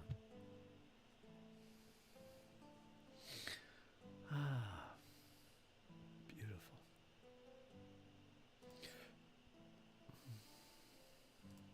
I think today's a slow day with the chat. Let me go look and see. These early morning ones. I had a solid 8 there, quite a bit in the middle. Down to 5, 6 averaging. Right now we're at 5. That's on YouTube. I don't know what's on Twitch. I know Prussian is over there. He stepped away. Where is my Twitch? There it is.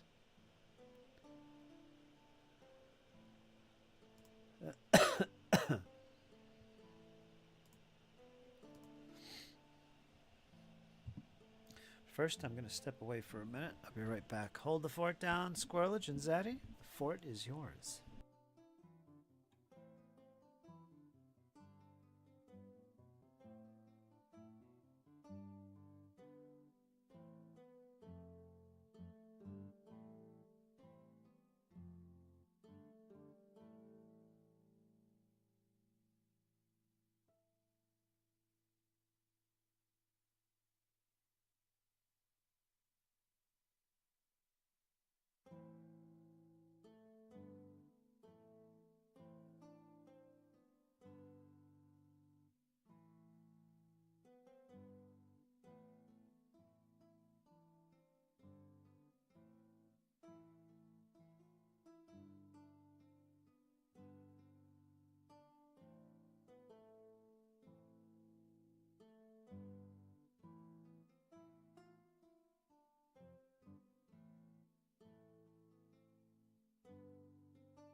And we are back. Phew, snow ain't too bad out there. Not accumulating too much. Might be an inch, inch and a half. It's coming down steady though, but not heavy. This is going to continue for another 4 hours or so, so no worries. I done Prussian bastard.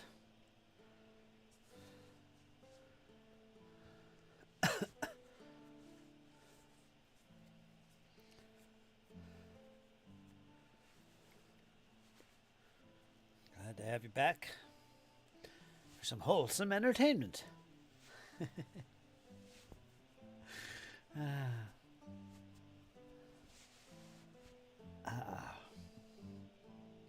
Actually, let me take a little bit of a break here. Just hooked into some pasta I made last night. I'm all out of pasta. Sadly. Yep. I made an Alfredo sauce this time. And I didn't dry it out. I didn't put it in the oven, actually. It wasn't a bake. I was too hungry for that. Sausage. Oh, I definitely love sausage better than ground sausage as opposed to ground beef. I love it.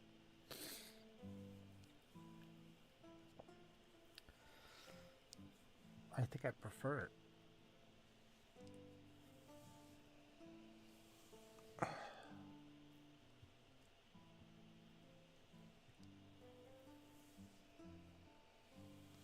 Yeah, it was just Alfredo sauce from a jar. 4 cheese Alfredo sauce.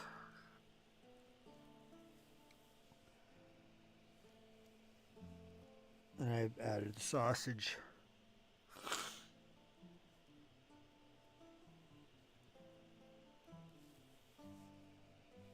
All kinds of spices.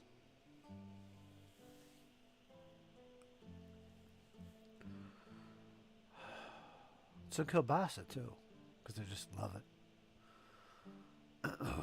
It's pretty good. That'll all be gone by the end of the stream.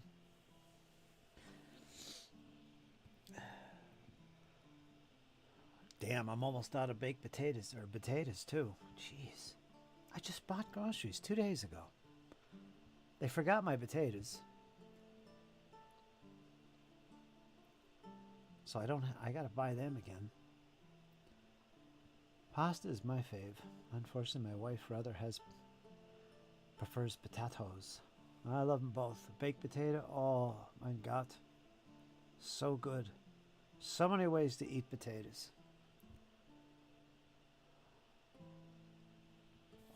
I'm definitely going to include potatoes in my garden next year.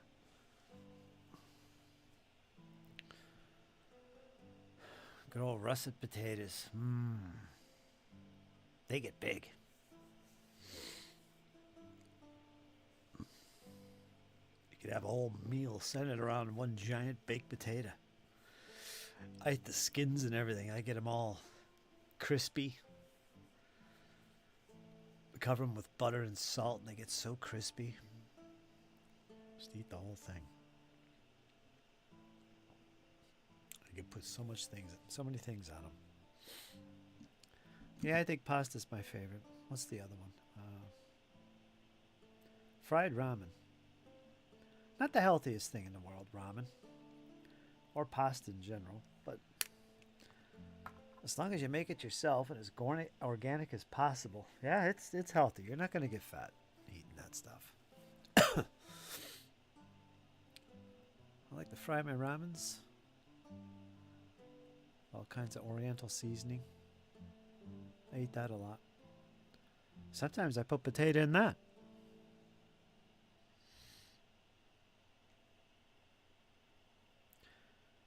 Interesting. I haven't had any baking oil. I don't use seed oil. I don't use seed oil. I try and use olive oil, but I don't have any olive oil. It's expensive. So recently, I've been using water and butter. So I can't really fry potatoes right now, and I love fried potatoes. I got to get some olive oil. But what I have been doing is I've been, if I'm not baking the potato, I'll boil them. And then I'll let that water just boil away. It doesn't take long for the little chunks of potatoes to cook with the water. Then what I'll do is I'll usually add butter and try and fry them up a little bit that way. That works. Water's a good alternative. Been on Francois. Been a while.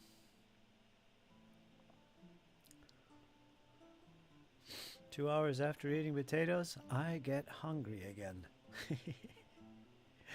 Yeah. Air fryer would be a good idea. I don't have an air fryer. Jesse does. He raves about it. I just got a slow cooker. Yeah, I know it took me 40 years to finally get a slow cooker. I haven't used it yet.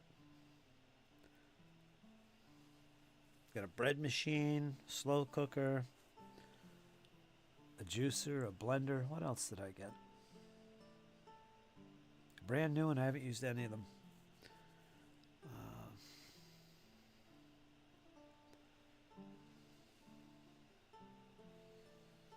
I hope start using it next year. Well, this year, 2025, we're already in next year.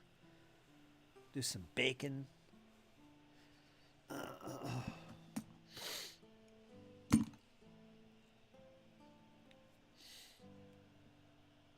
Eventually, I'll probably get an air fryer.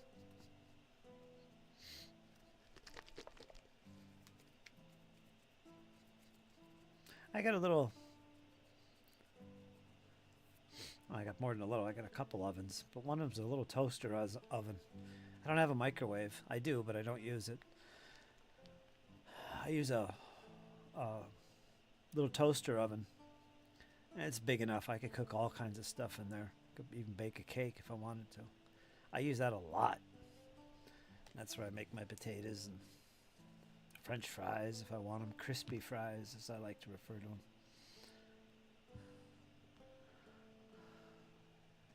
I don't make crispy fries too often. They goes too quick. I just consume them down like little chips. Num, num, num, num, gone. And it takes like an hour to make them properly. So it's not even worth it. Less than 5 minutes, it's gone. And it took an hour to cook this thing? Well, to make them. It doesn't take an hour to cook the crispy fries. So I imagine an air fryer would be another way, an alternative. I recently got an air fryer, haven't used it in my meals yet, just frozen stuff like tater tots and such. I like it more than other options. It's fast, easy to clean. Yeah, it's fast. 7 minutes for fries in the air. Ooh, that's pretty fast. I don't remember how long it takes me to do the fries, cooking them. I let them soak in cold water for like 20 to 30 minutes before I even do anything with them. And I guess they're half an hour. I don't remember how long I was cooking them, baking them.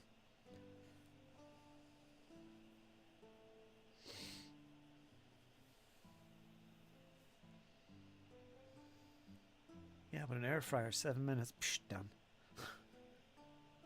I'll have to get one. Priorities, Francois. Priorities. We'll get to the air fryer. I got miniatures to buy first.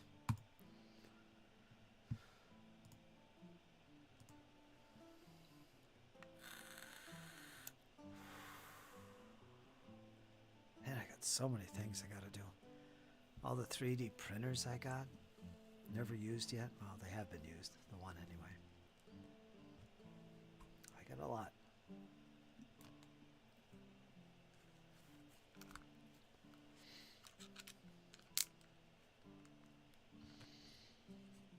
My eyes are getting foggy.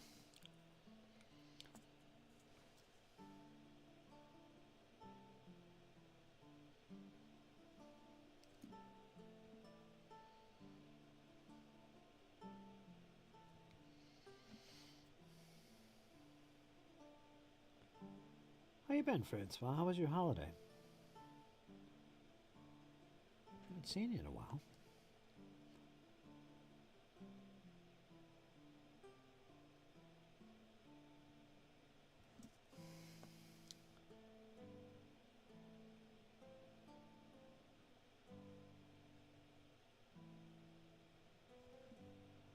Today I'm working on my Winter Warmer Challenge, which is my Flames of War, as well as my commission. Russians. Taking me forever to get these Russians done. But it won't be long now. We're closing in. I'm going to be basing them soon. And then after that, last will be flags. You could watch me hand draw these flags. And get them attached.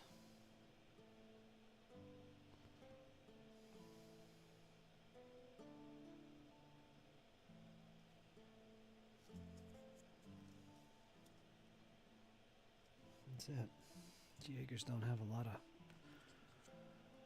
white on them. Let's sort these actually. I got a lot of Jaegers. It's going to take a while. Jaeger, not Jaegers. Sorry.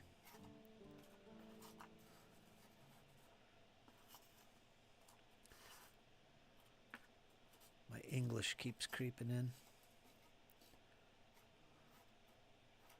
Just a little bit.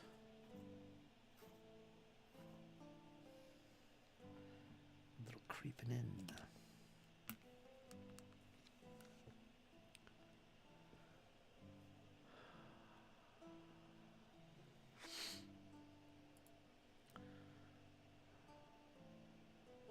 Seven minutes for fries in the air fryer. Fries are usually about 20 minutes for fries plus preheat. 7 minutes. Then you got to do throw in the frozen fries and push a button. Back on. I got the. Alright. Got the China virus. China. Just been chilling, laying low. Try the swordfish steak tonight. Swordfish steak. Wow. Get a little fancy there. Did you catch it yourself? Wow, that must be I've never had swordfish. I don't think I have.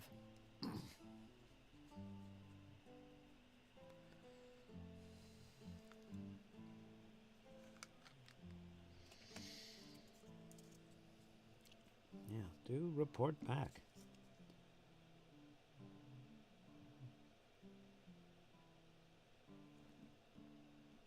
I haven't had any fish in a while, actually. Not even tuna. I was thinking of doing a tuna casserole.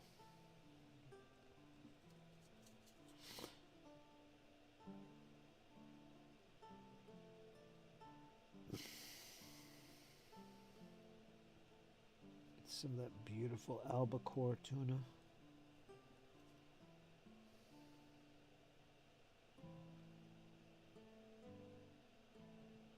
Yeah, that would be good. There's something I'm missing though for ingredients. I know I gotta get some cream of mushroom.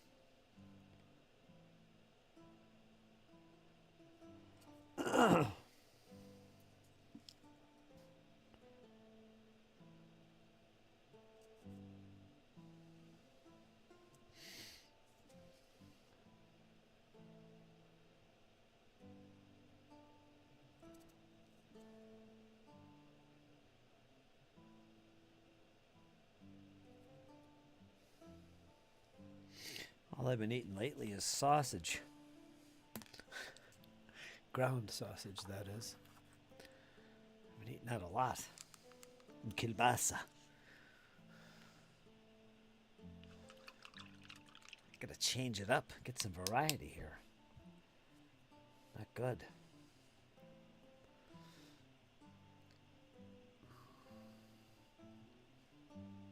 It's a good fish, not a flaky fish. Dense and meaty, yeah? Yeah, report back on that. I've never had that. Sounds good. Alright,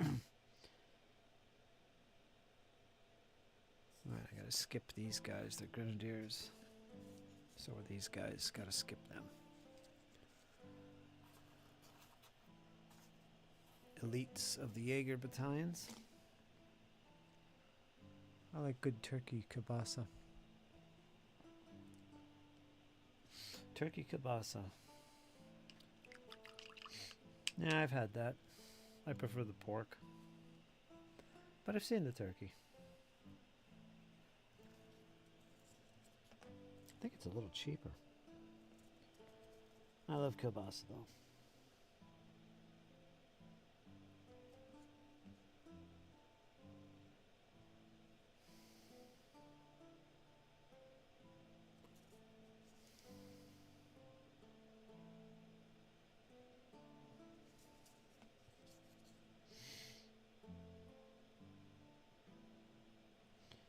Eggs are another thing I love that I've had to lay off recently. The prices are back up on freaking eggs. They're over $5 a dozen, folks.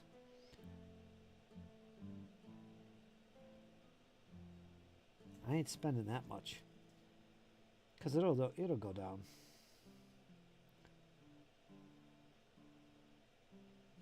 That's twice the price for an egg. That's ludicrous. So I haven't had eggs in a few weeks. Makes me angry. 'Cause I love eggs.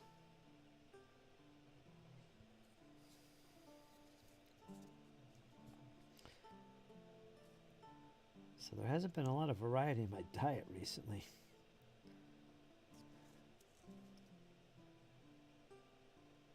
And that's not good.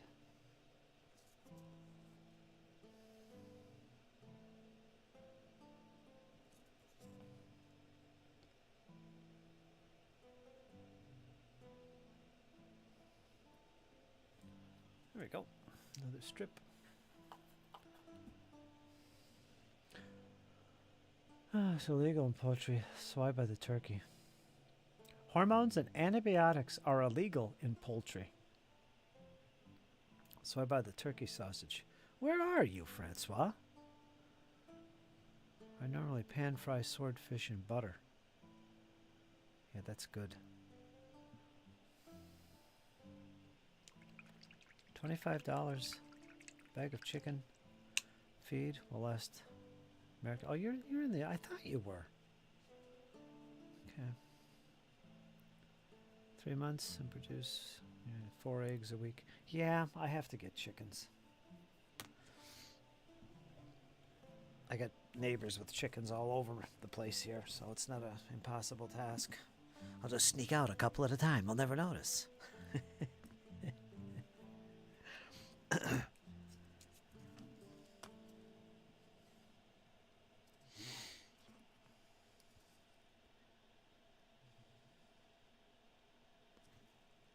Yeah, then you're not subject to these outlandish prices.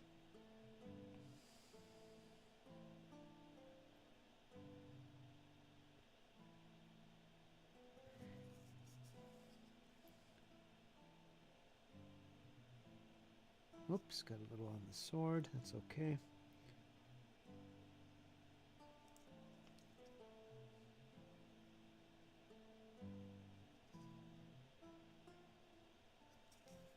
Not that I want to go into the topic, but I think it has a lot to do with the fact that they got the bird flu scare going around, you know, that going. So it's, of course, that's going to influence the prices of anything poultry related, right? Which is insane. But anyway, yeah, let's not get into that topic. I might get fired up. And that's what we're not about here. Who wants to talk about that nonsense?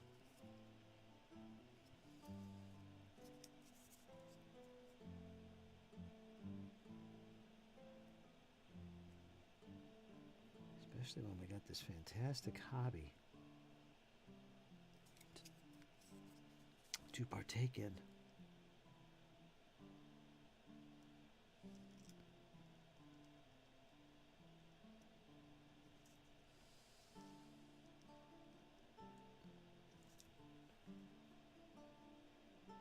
Oh, got a little bit there. These freaking officers, they got a saber right next to their shako. Gotta kind of go around the sword. It's not a saber, it's a sword. Let's be clear.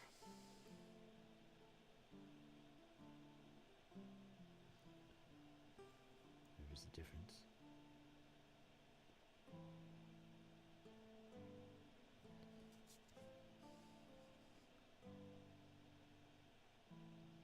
Tedium, tedium. Oh, he's done. All right. Officers.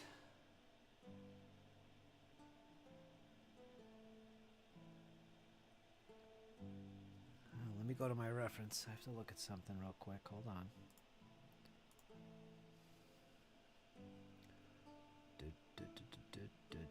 All right. Okay. Backyard chickens. It's not about the money. It's about sending a message. I'm down to talk about blow weapons. Oh, bio weapons. I just said blow weapons. Like a blowgun.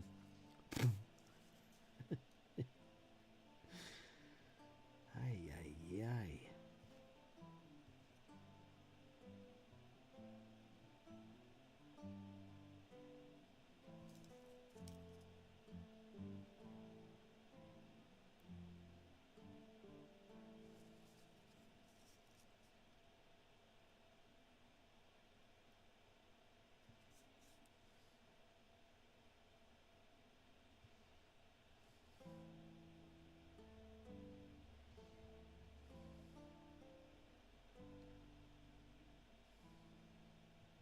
You get any snow where you're at? Francois?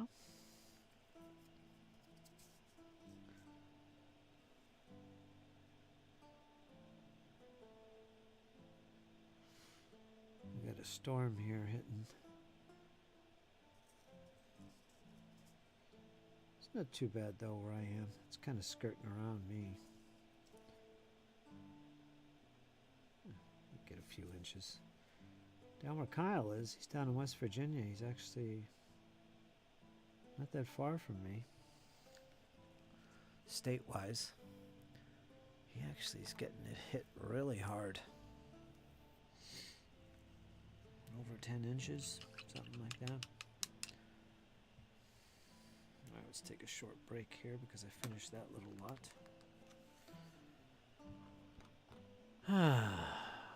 Yeah, about a half inch, he says.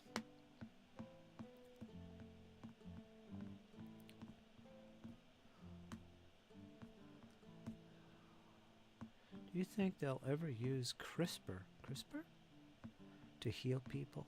CRISPR? What's CRISPR? Or just make weapons with? CRISPR? What the hell is CRISPR?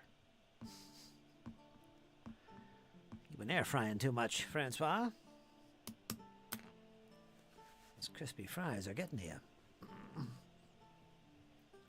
Gotta watch, Francois.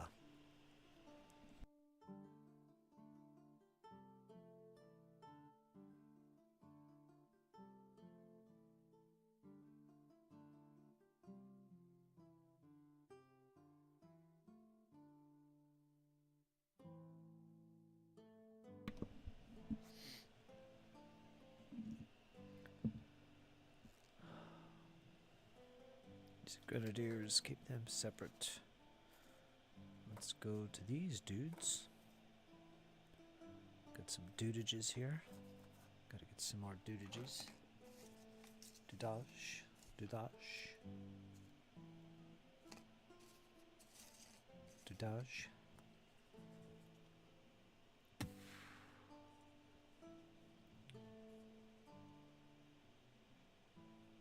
Huh, it's kind of a mirror image. I didn't notice that.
Backy or wacky?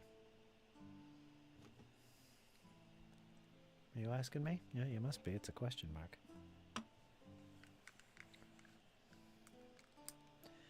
I got a new vape for my Yule celebration, or Christmas gift, however you want to call it.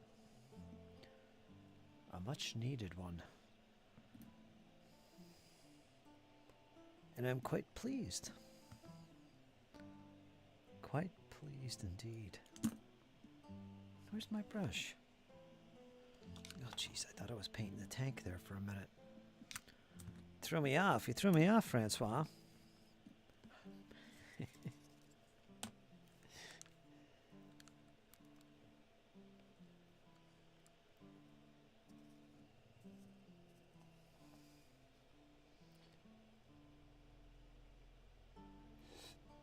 Oh.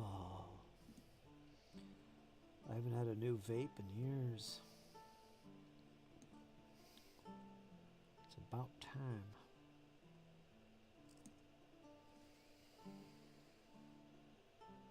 It's a good one, too.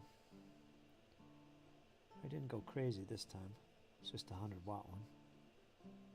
It's more than enough. Single battery.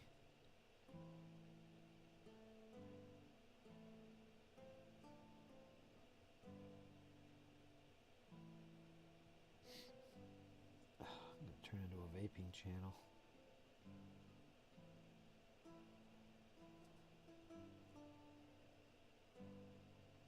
Let me finish these two guys in front of their shakos, and I'll read your chat there. Patience, patience.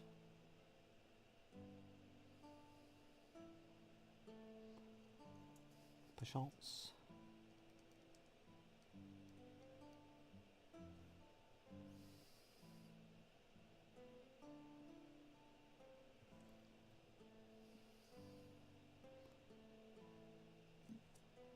Can't see that side of the model. It's so tiny.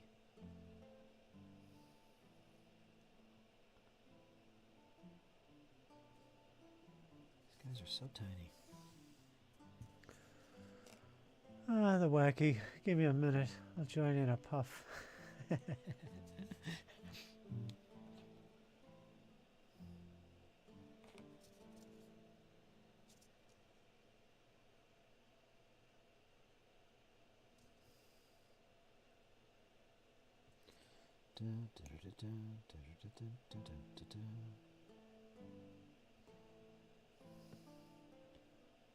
It's good to be relaxed.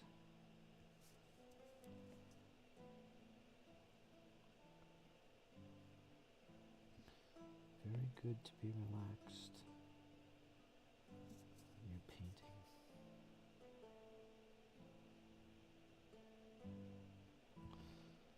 Yes, indeed. That's good.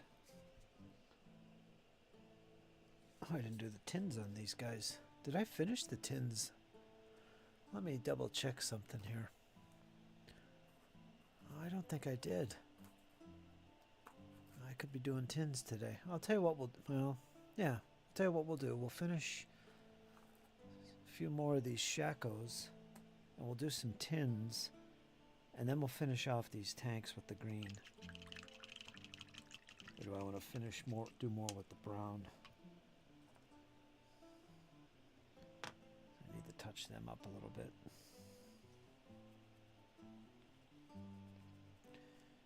My stipple brush is not ideal, sadly. I might have to cut it down a little bit. Actually, let me do that now. When it's too long, you're going to get the bristles on the sides flaring out too much, and you can't. It doesn't work right.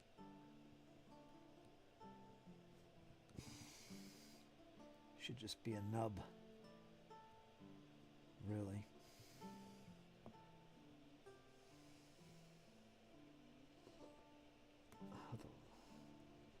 Get a lot of the little hairs, bristles start flaring out to the sides, and then it goes on when you're stippling. It goes on kind of all over the place. Doesn't look right. So yeah, I'll trim that down a little bit. Those stipples. Those 10mm are, you should know what they are. I've been working on these quite a while. 10mm Russians, Napoleonics. They're specifically Jaeger. Right now I'm painting their shako cords, which are a white.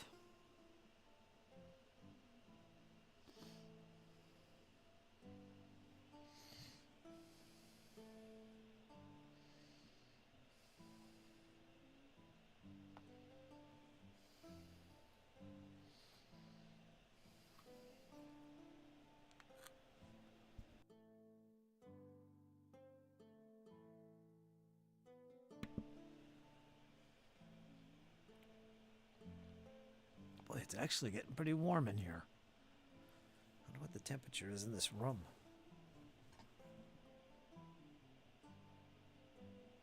It's not bad. It says like it's 60.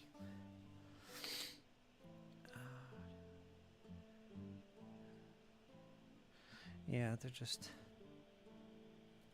The main difference is they have their muskets without bayonet. The uniform is a little bit different. They got a lot more green trousers typically. Less lace, of course, because they're Jaeger. Come on, they got to be sneaky, at least a little bit. Maybe look at these giant shakos, giant shakos on. Can't talk today. Holy cow! There's some cornet players. Flugelhorn specialists, we'll set them aside. Little flugels.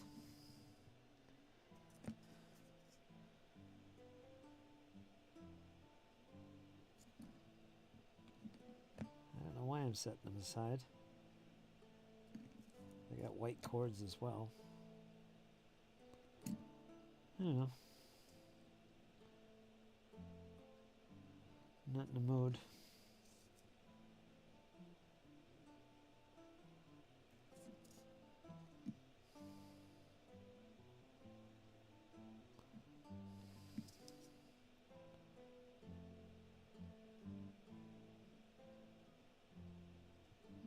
Whoops, got a little black on there. Let me try and fix that now before I go any further. Darn it.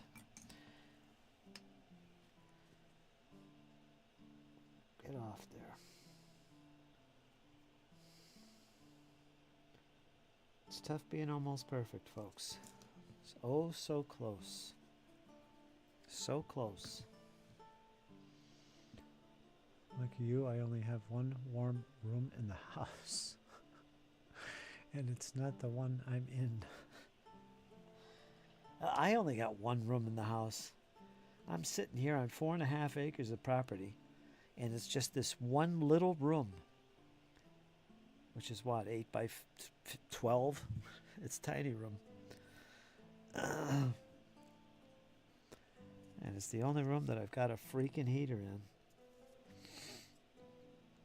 The rest of the house is all natural.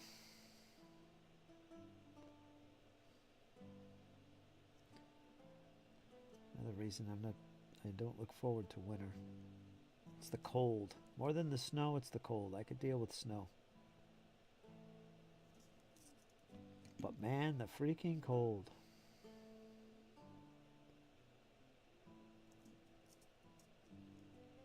Next year, wood burner / coal burner.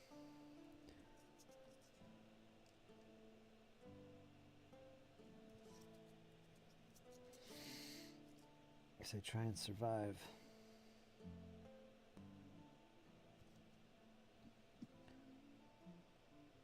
Could cook on the damn thing too. I just remembered that. Huh. I'd like to build a fireplace. I don't know if I'm going to be able to pull that off though. Don't really have proper setup in this house.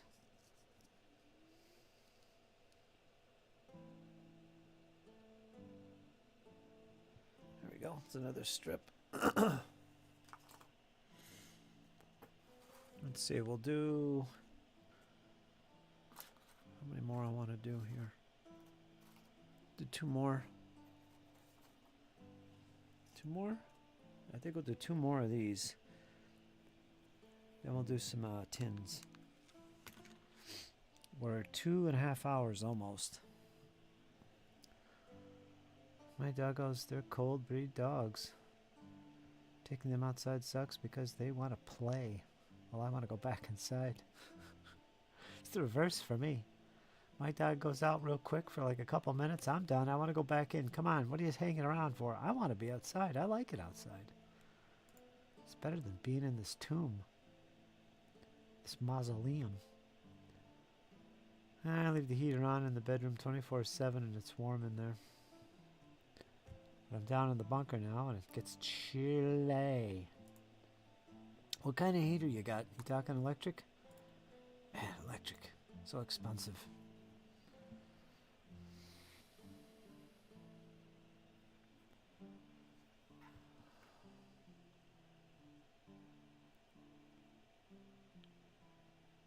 Huh.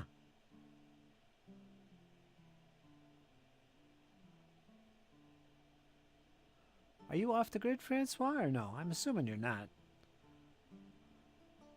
You got any off the gridders here in the chat? I'm semi off the grid.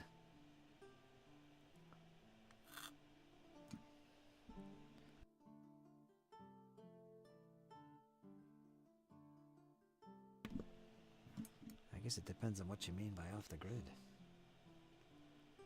Yeah, electric heaters. Oh, they're buggers. I hate them.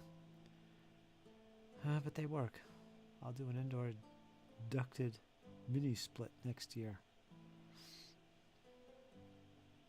That's right. You were working on the house, weren't you? It's been a long time since I talked to you, Francois. It's all coming back to me. I've been taking my fish oil. I have to. Started back on the fish oil. And it's definitely having an impact on me. I can actually remember things a little bit better. I can focus. I'm starting to notice the difference. Sold my cabana, moved down south. Gotcha.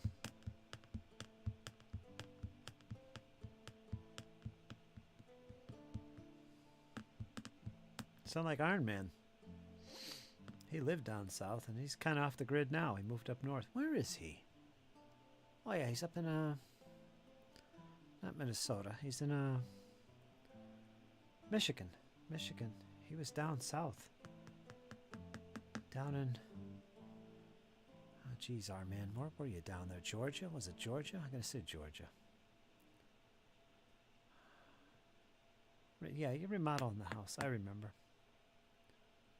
Yep, I totally forgot. Little remodeling. Oh, we got some more officers here. Means I could do their sachet.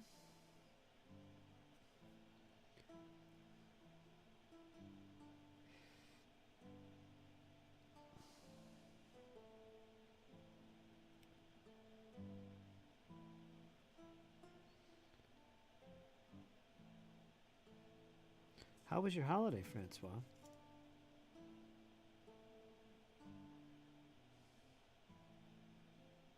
I think I asked you that already.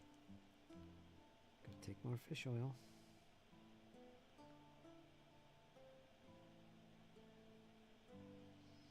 Schlink.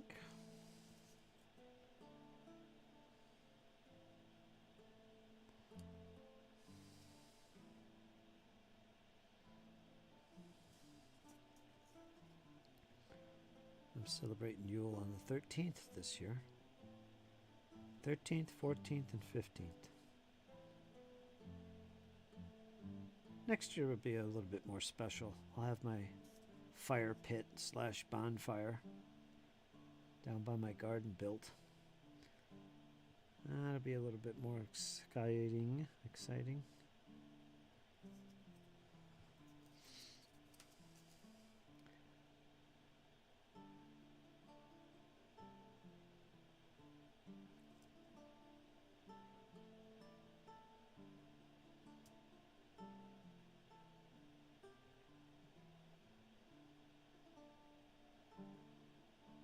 but I decorated my front.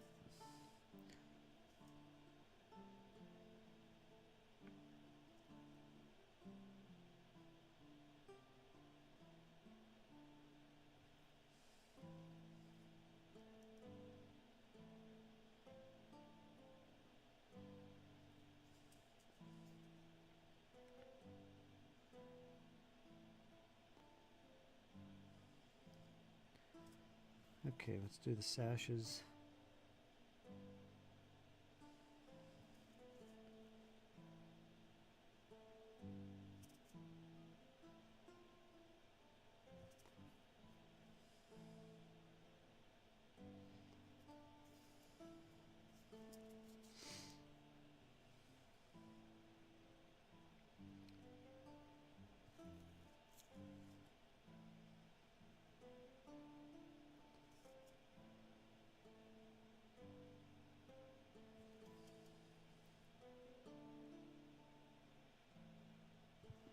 Excellent. They're so tiny. You can just make them out.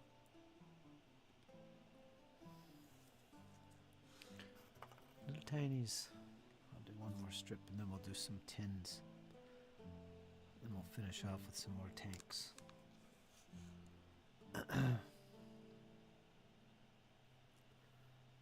Yeah, remodeling a house. I like Georgia but don't want AIDS. Okay, quiet, but pretty good. Quiet but pretty good, I suppose. Ordered some models for what I thought was a good price.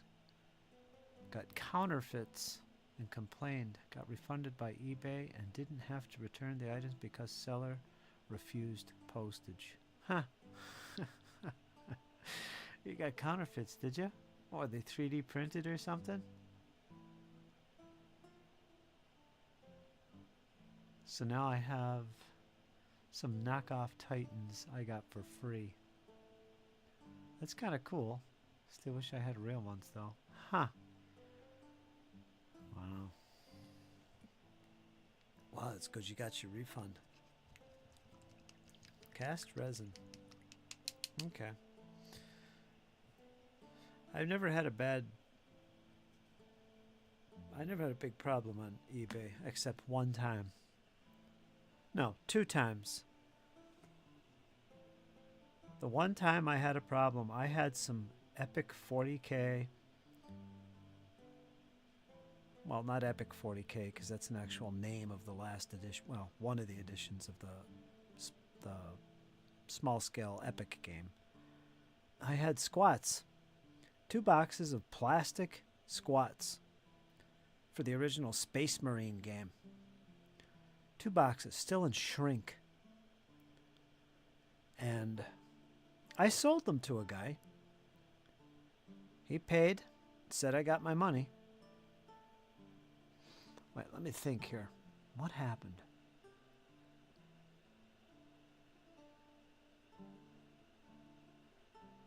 I'm not exactly sure what happened here, but he bought them, and I immediately, in my flow, I packed. They were already packed, and I just sent them to him. Like the next day, the guy, I don't want to say he got refunded. He got his money back. I never got paid, and I thought I did get paid. It said I was paid. But somehow he, like, I don't know, complained or something before anything was done. And after I shipped it or marked it as shipped, he got his money back. And it was too late for me because I had just sent the package. And this was a pretty pricey thing, as you can imagine. This is back in this is 2012, right in there. So I never got a penny. And I had sent him my models and never heard from him again. So either he was part of some kind of scheme and he knew how to ditch the system, or he just lucked out somehow. I don't know what happened. It's like somehow he got reimbursed his money. I don't know what happened. And yeah, I discovered, oh, wait a minute. It said he paid, and all of a sudden he didn't? I never got any? He's been reimbursed? What happened, eBay? So I got screwed. That was the one big moment for me. The only real problem I had. The second one was, I don't know what it was. It was when eBay got rid of PayPal and got their own payment service. So to be a buyer there, I had to re-sign up as a buyer and sign into their new account thing, which I couldn't do because I didn't have an ID at the time. So, yeah, I lost the ability to be a buyer on eBay. That's all fixed now. But yeah, it was really just the one time somebody kind of ripped me off.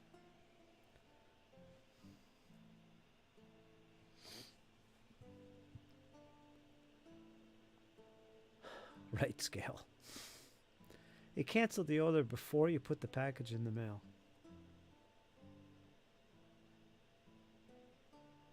Musta.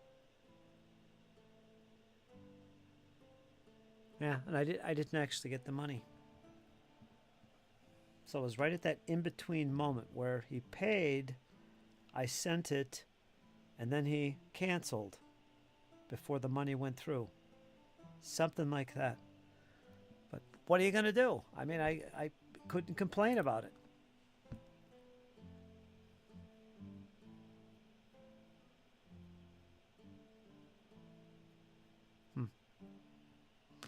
Evidently, I didn't do that. Well, it was just the one time. And that was the year I made over $20,000 on eBay alone, just selling GW stuff. Well, about 80% GW stuff, just on eBay in 1 year. So I could see how it wouldn't have been a big issue for me. But still, those little plastic squats are hard to come by. And these were in shrink in their little original boxes.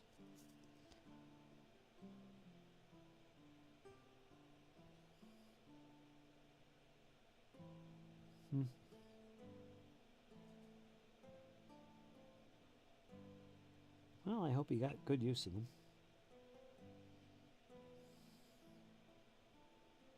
Probably resold them.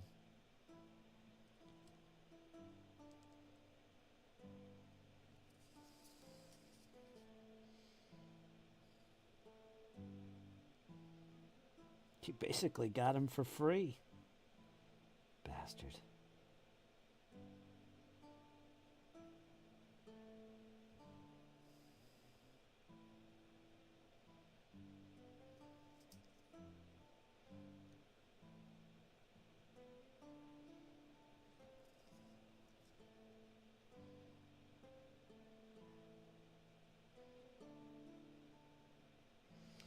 God, I messed this guy up.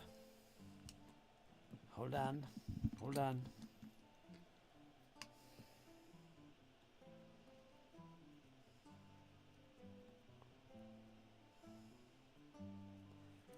Ay, caramba.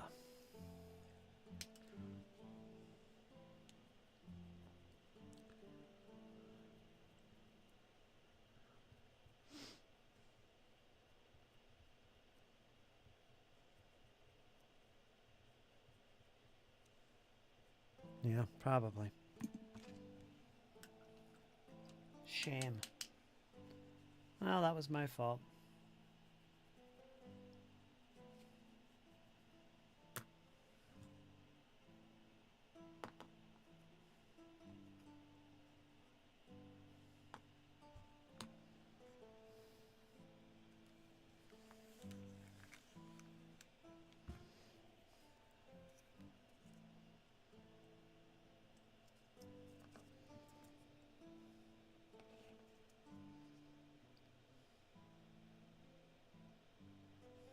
Happens.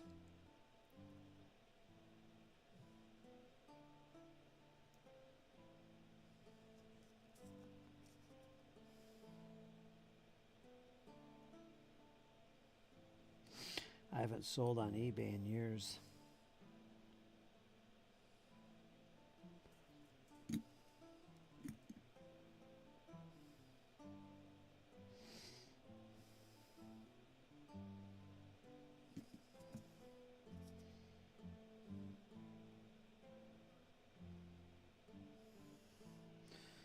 think that's it.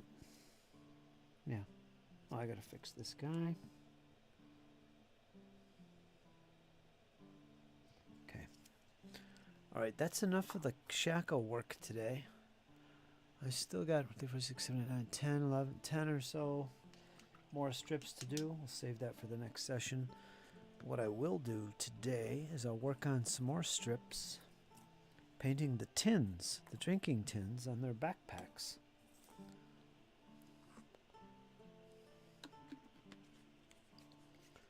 This is another batch.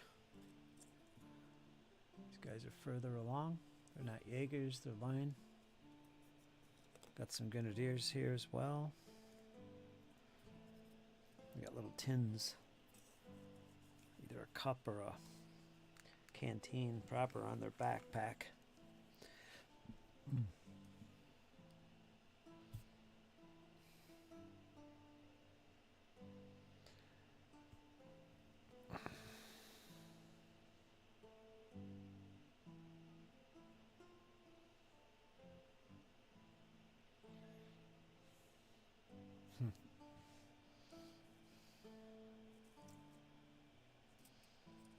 Most.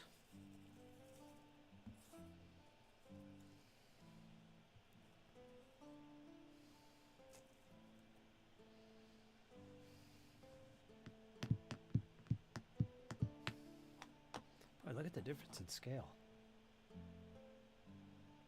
15 mil, 10 mil. Of course, this is a tank. It's going to be bigger anyway.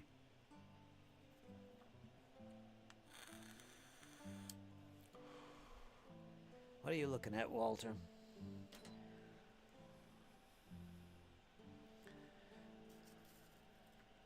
You would think you were freezing. You'd think you were hungry, I mean.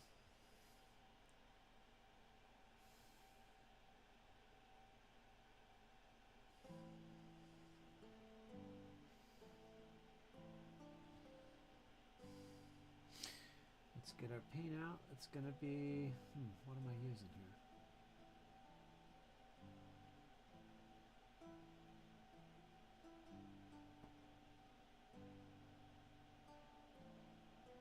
I think I was using this. This is usually what I use.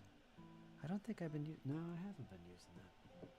I have been using Vallejo steel from the Air Range, Model Air Range. I love this stuff for metallics. James was kind enough to send along a few of these Vallejo Model Air Range metallics. And they flow so nice. So much better. Of course, I'm not using an airbrush. I'm actually brushing this on, and I really recommend these. They're great. It's the flow. Roll D100. Hold on.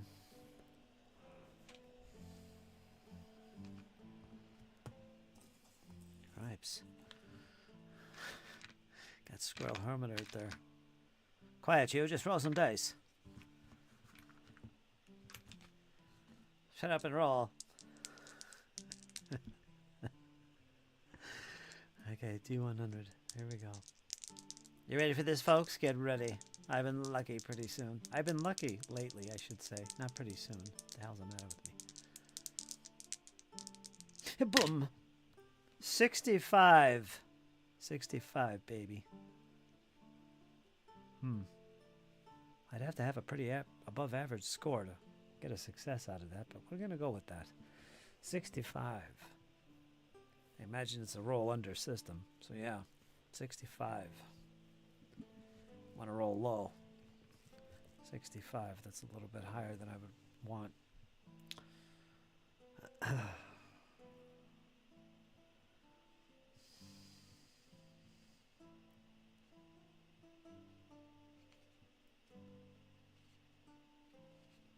$65-age.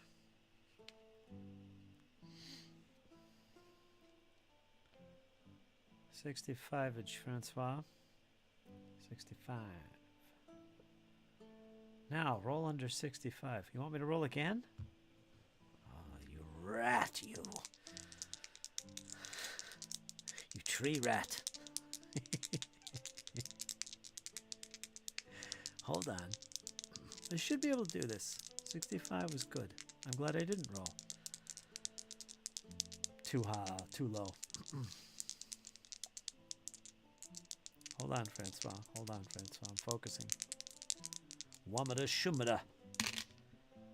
58, baby. Oh, we're on the borderline. 58. 58, squirrel. You tried to do me in, but you failed. You failed miserably. I got a 58. I rolled under indeed. 58. Take that. How about you? Ah! You should put number labels on all your paint bottles so we can roll paints at...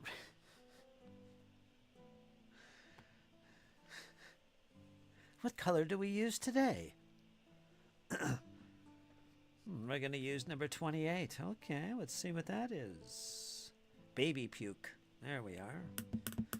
Got to do a little Rhodesian armor. That's what we're going to do. That'll look perfect on my Russians. A hit. Now roll location. What is that? 2d6? 1d6? What is that? I can't remember what the hell it was. Pardon the French. What was I rolling for the location? Was it another? I don't remember. Tell me, squirrel, tell me. I'm thinking it's not D100s. I don't remember what it was. Maybe D6s? We'll see. We'll see. Squirrel's going to get back to me on that one. I got a hit. D12. D12? What do you mean you think? You don't even know what we're playing. D100. It is a D100. Okay, let's use blue ones for that. My second favorite dice to roll. Where are they? There they are. Here we go. Here we go. We're going to see the hit location. Are you ready for this, Francois? Stand back. I got a nice 58 on that hit. Yeah. This is a random location. It's going to end up being the torso. But we'll see. Here it is. Here it is. We're going for the head. You cad. Take that. 93. How do you like that? How do you like that? How do you like that? 93. See that? 93.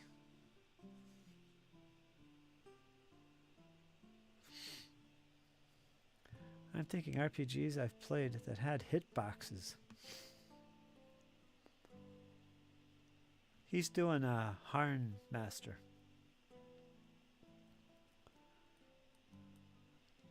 I'm guessing.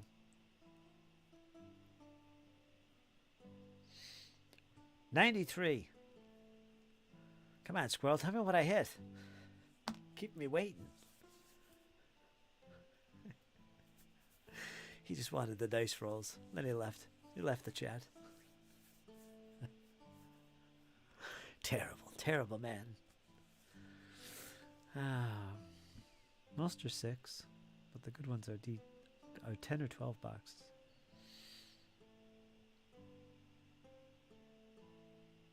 I'm getting kind of concerned now. 93.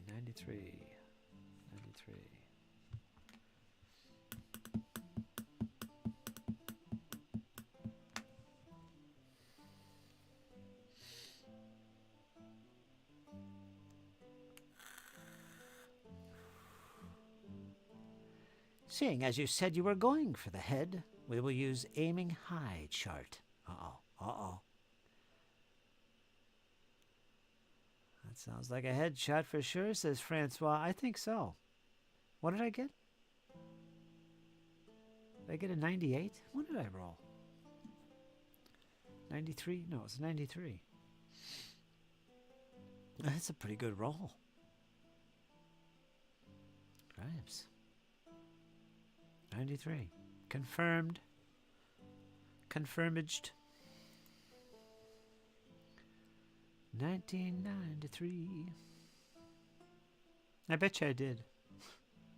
I don't know. Headshot's pretty hard. Maybe. Would that be a 10% chance on a D100? 90 and above would be a headshot.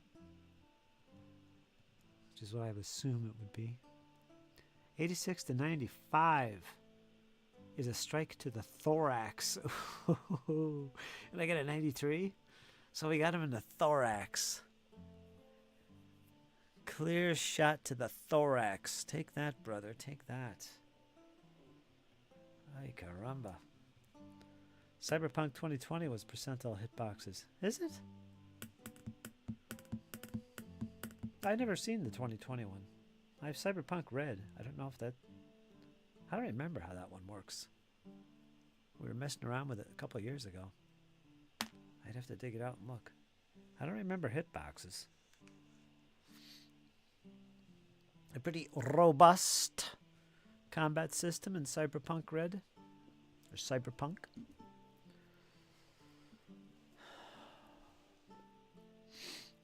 Alright, so I guess I struck him in the thorax.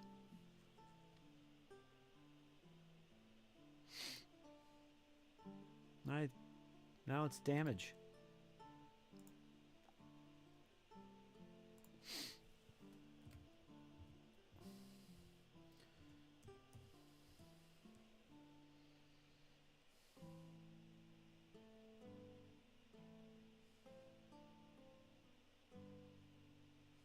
I'd rather hit him in the thorax than probably anywhere else.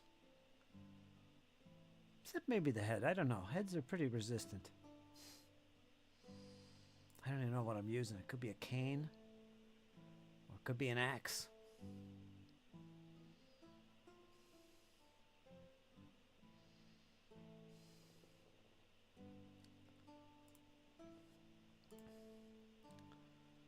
Cyberpunk Red is 2045.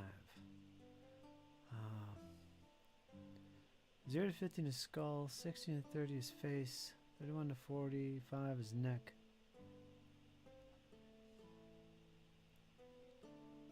So low would be the head. Huh.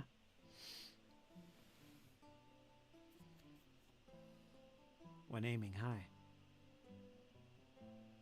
Huh, I see. Ah, that's interesting.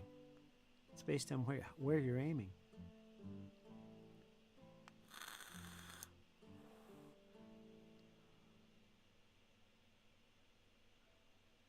I don't know. What am I wielding? Well, it depends on the circumstances. Probably got a nice long sword in my side, and I got a dagger. That would be very traditional. But the one thing few expect me to utilize is my small hatchet that lies at the back of my belt for emergencies. Would I use the hatchet, or would I have drawn the sword? Let's see. I think there's a 50-50. No, I would say there's probably a 1 in 2 chance I'd pull out the... No, I'd say there's a 1 in 6 chance I'd use the hatchet, to be honest with you. Anything else would be the longsword. I'm assuming it's just an open battle here. We're not trying to be sneaky. So we'll go with that. Let's see if the sword comes out. I got a 2. So that means the longsword, and it is a sharp one indeed, is pulled and released on this gentle cad's thorax. So yeah, that's what I did. Long sword to the thorax. That can't be good. Don't mess around with the Fritz Meister, I'm telling you. Could be a stab, could be a slash.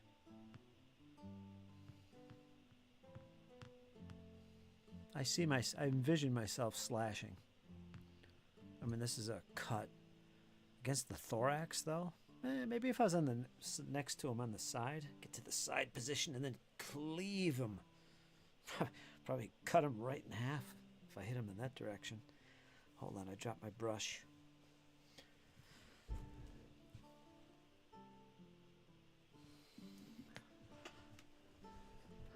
A mace would be good. He was wielding a pig? Pig stabber.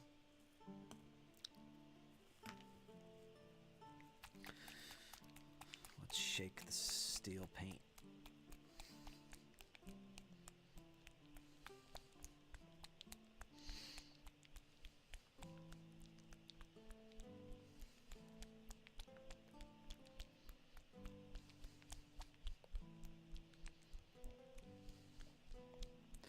phase plasma infantry gun. This is a medieval setting, though. What am I doing with a pig? Pig. PPIG. I like that.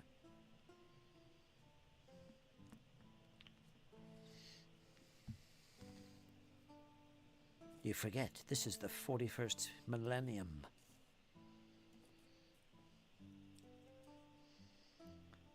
Yeah, it could be the 41st millennium, and here I am with a big old longsword. Could very easily be convinced of that. Archaic weapon.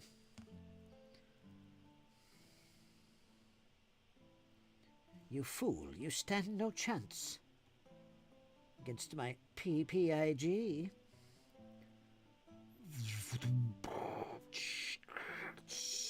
Ooh, singed.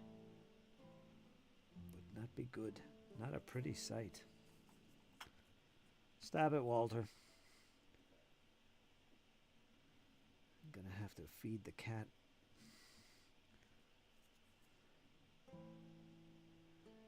He demands a good solid feeding. I just fed you, Walter, just a couple hours ago. Not even.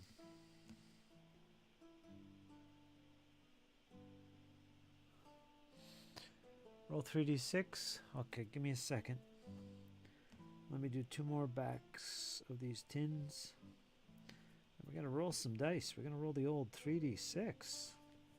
Okay, let's do that.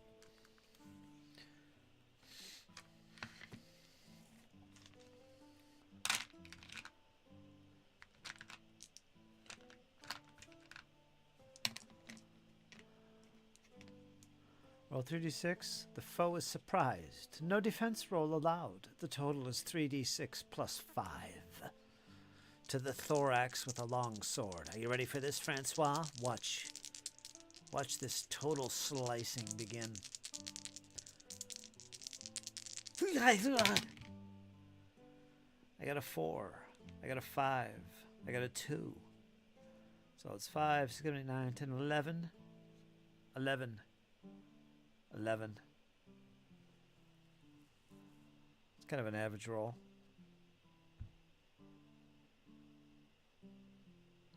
Very average roll. 2, 5, 4. Total of 11. Plus 5. I forgot the plus 5. 16. So 16. That's going to be pretty good.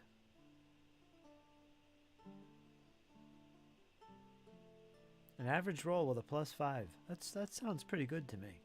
This guy's going to have a tough time getting back up. Yeah. Told you I was having a good day. Listen up, you primitive screwheads. This is my PPIG. Pig. Did they call it a pig? Or did they say PPIG? 11 plus 5 equals 16. Ow, wow, wow. Yeah, that sounds brutality. Let me feed the cat. Hold on.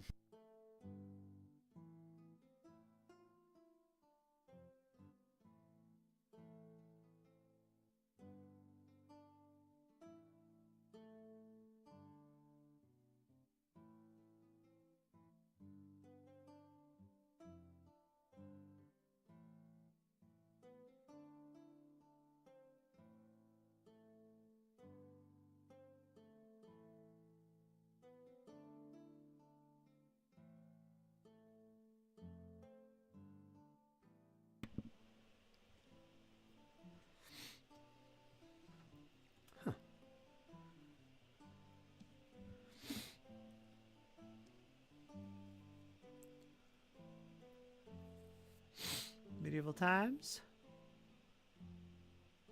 You're just a sword world in the Imperium of Man.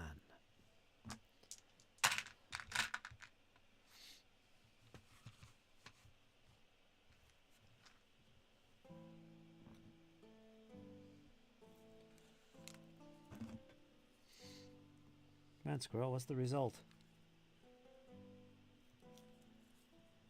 What happened to the guy? Could he handle that much? He's got armor, I'm sure.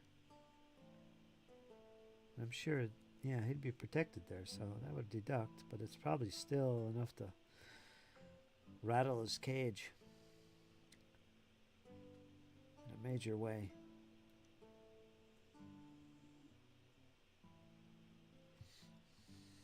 All right, that's one strip.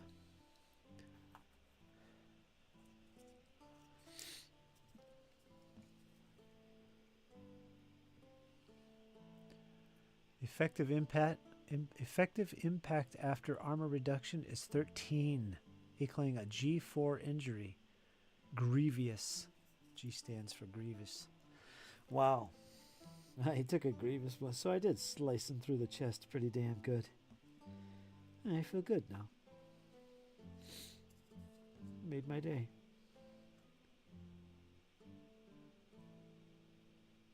Guess it didn't kill him, but I don't think he's going to be fighting any longer. Time for the next guy. Who's next?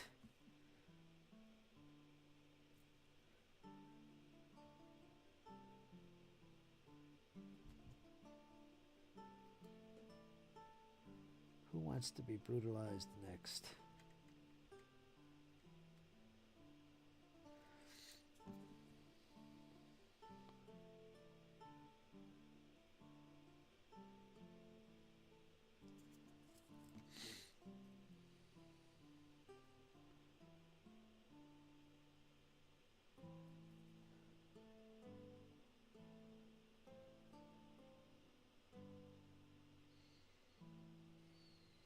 It's another strip.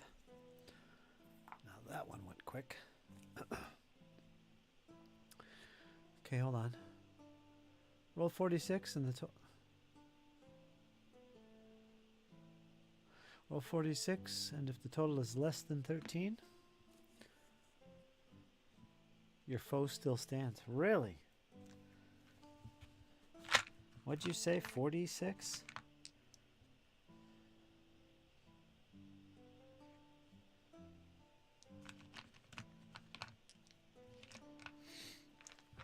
Is that what it is? 46. So the average is what? 14? Is that what it is? 6, 12, 13. Yeah, 14. So the average is 14. Total is less than 13. Your foe still stands. So I want to roll high. If not, then a parlay or coup de grace is in order. Oh, okay. Come on, coup de grace. So we want to roll high above 14. Or is it 13? 13. So average is 14. Okay, so if I roll average, I should do it. Okay? So we don't want to roll low. I want to roll high. Let's do it one at a time. You ready? 6. 1. Oh, geez. Tragedy. Are you kidding me? Where did the freaking 1 come from? Same place as the 6. 4. That's average. This is looking to be a very average roll. That's actually good for me. If we can keep on the high end, here it comes. 1. Oh, you bastard. Tragedy strikes. 6, 7, 8, 9, 10, 11, 12. So it's under 13. Just. It was average rolling on the downside. So there you go. I was so close. So it looks like we're going to, well, continue the fight. Bastard. I think this calls for the hatchet. It's time to two-hand weapon this bitch. Did you get that, squirrel? There it is.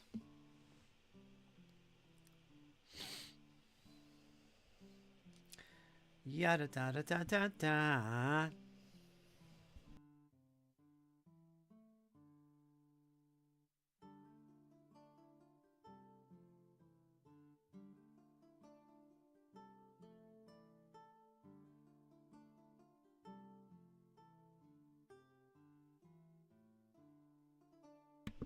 Unbelievable.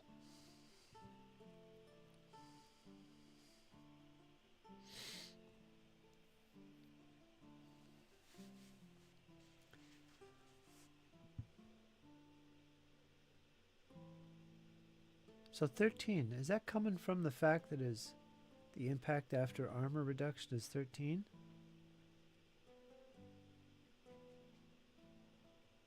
Or is it just by default in this situation it's 13? Okay, your foe is still standing. Shall you dodge or counter-strike? Well, I'm a wily foe, probably high in dexterity.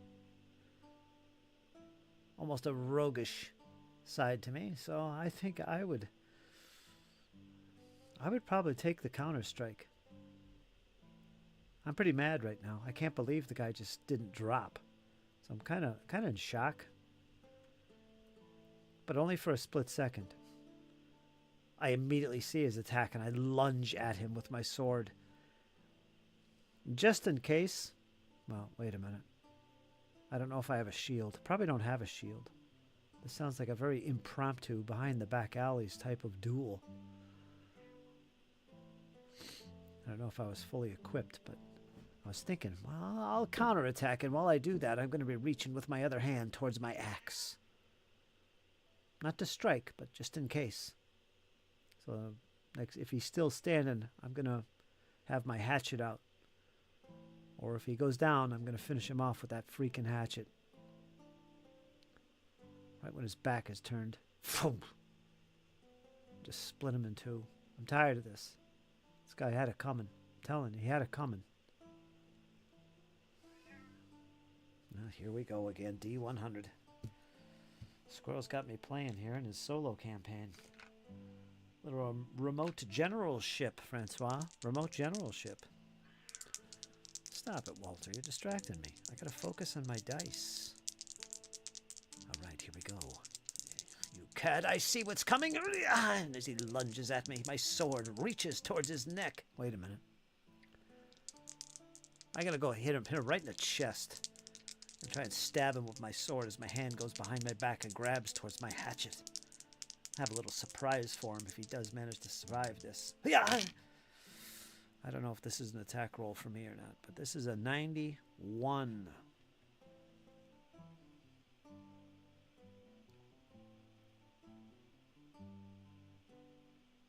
That's either really bad, or if it's like before, maybe it's, roll under again with the second roll. Maybe. We'll see. That'd be easy to do. But anyway, I got a 91. I don't have high hopes for this one. We'll see. 91. See that right there? 91, brother.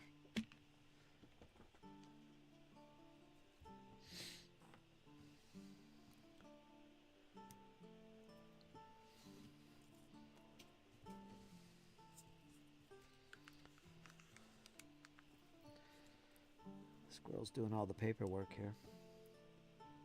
He's like a little computer. I just punch in the information. Boom. Get the results. Pretty nice.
Stop it.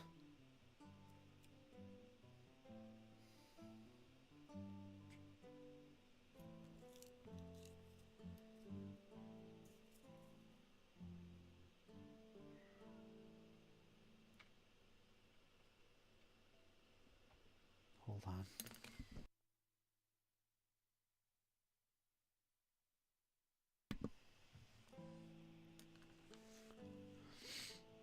Defender, which is you, lands a hit.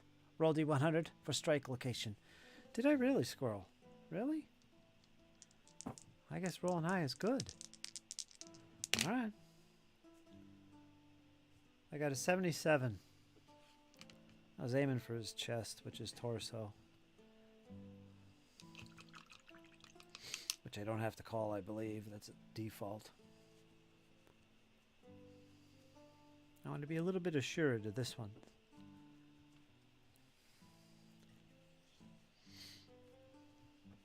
Then roll D6, add 5. 3 plus 5, 8. So I roll a 3 plus 5, that's an 8.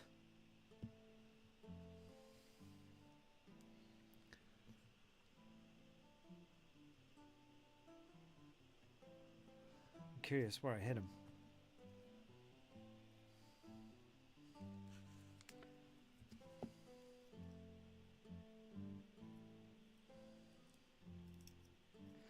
This strip is done. Yes. One more. One more. Then we'll focus on the tanks. And that's it.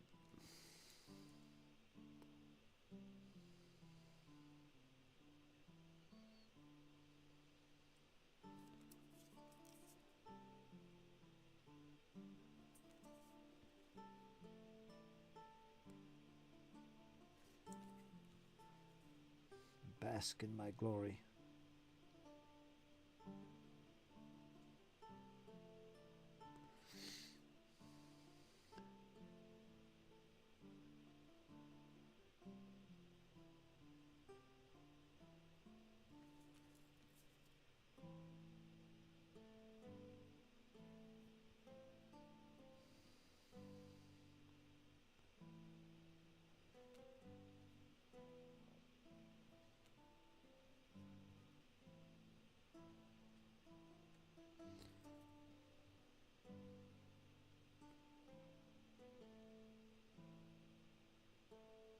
Okay.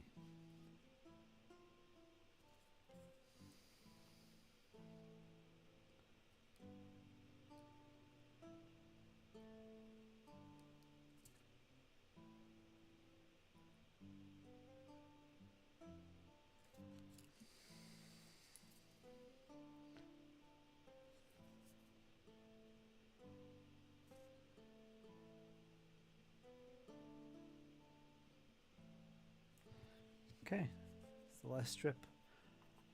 Excellent. So I've got quite a bit done there. Effective impact is 8. Your foe has no armor on the forearms. Did I hit him in the forearms? There's a counterattack. I'm probably going to hit him in the frickin' arms. As he swings at me. It's considered an M1 injury. M is minor. Ah. Well, he's taking a beating here. He hasn't touched me, Squirrel. Has he? You'll have to fill me in. Has he touched me? Or is he about to? I don't know. Now roll 5d6 and roll under 13. Oh. This is the damage. 5. I got to get another blue. All right. Under 13. Oh, my odds are really high on this one. Let's do it one at a time. We got a 5. Oh, yes. Oh, yes. This is starting off better this time. 4. Easily above it so far. 2. All right, that brings it down a little bit, but I'm still above. 1. Uh-oh. It's starting to even out now. 4. 4, 5, 6, 7, 8, 9, 10, 11, 12, 13, 14, 15, 16. There's the rolls. Total of 16.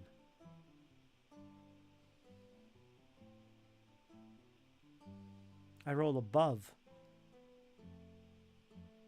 He missed during the counter strike. This is good, right? I had to roll above. If I roll under, isn't that a...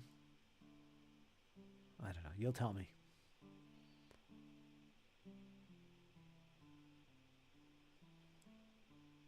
So 16.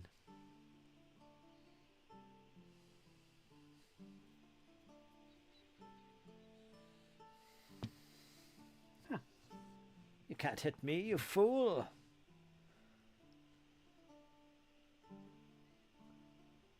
Feel the pain. It's at that stage my hatchet is about to be revealed. And I'm going to clobber him over the skull, right in the forehead. Oof. I was thinking he would spin around during the impact at one point where his head is behind me. Then I could get him in the back of the skull with the hatchet. It would just be gruesome. He wouldn't know what hit him.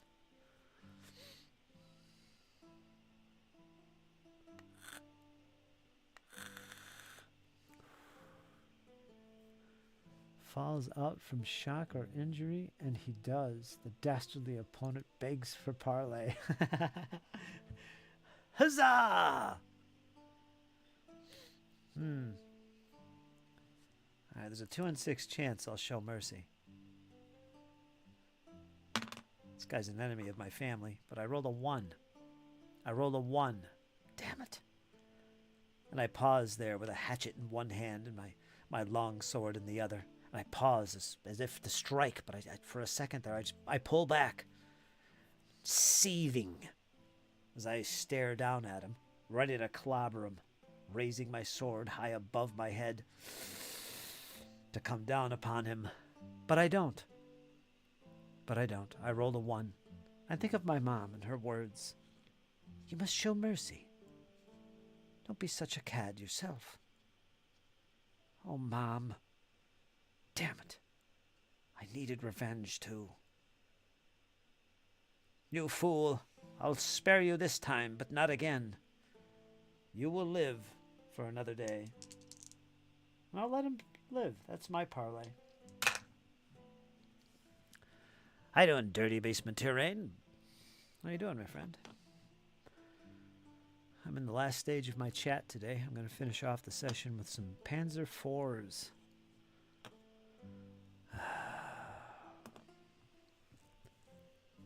I think I'm going to put the green on now.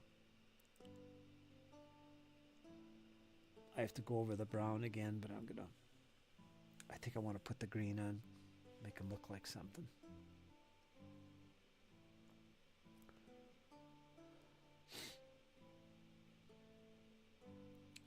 Painting a mammoth that I printed out. I bet. How big is it? I imagine that's pretty big. I imagine it's mammoth. Ha ha ha. Could be, could be. Tusks and all. Tuscadero.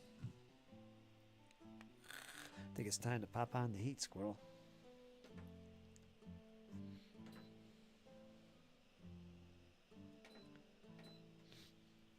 Squirrel's practicing for his game session he's going to be running this year.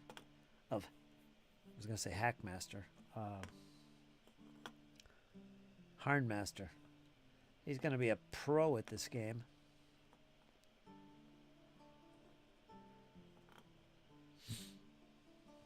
We're advancing an echelon.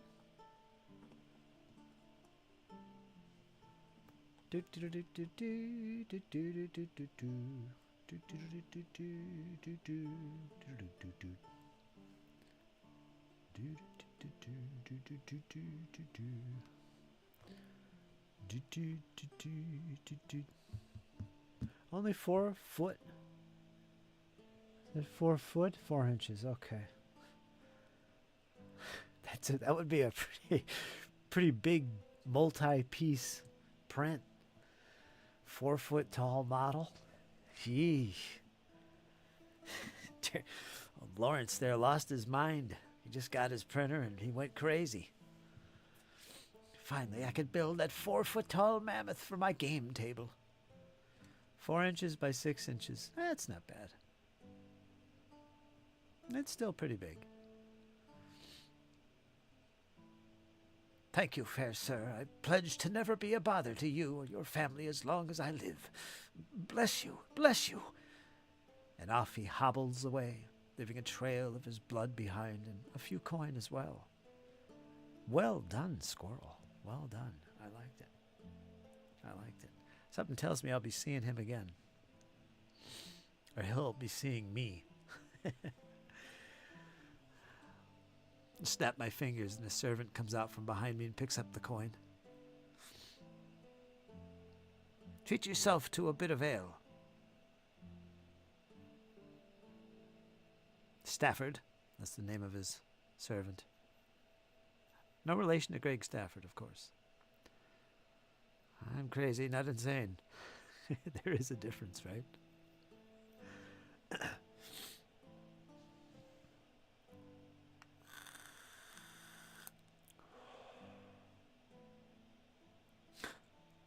What would the purpose be of a 4-foot-tall mammoth, anyway? For your back garden or something?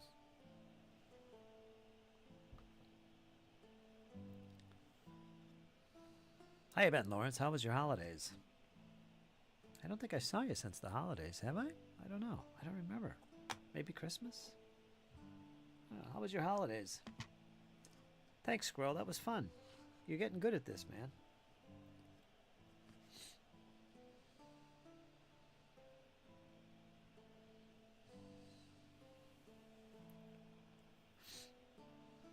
I think, to be honest with you, I think this is a game, Harnmaster.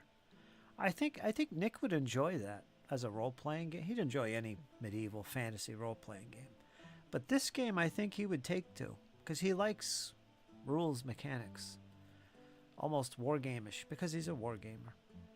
I think he would enjoy something like Harnmaster.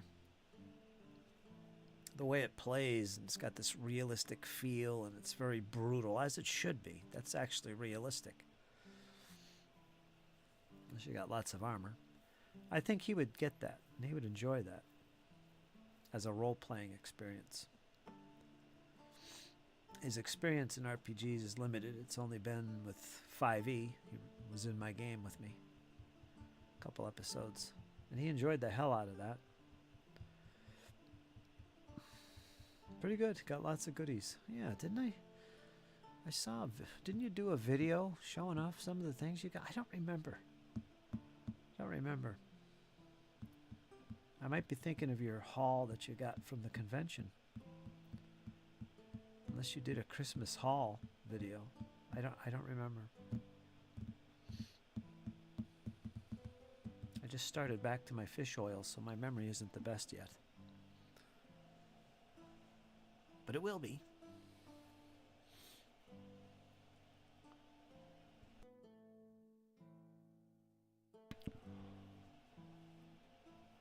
Hopefully we'll get Nick in here later in the week, once again.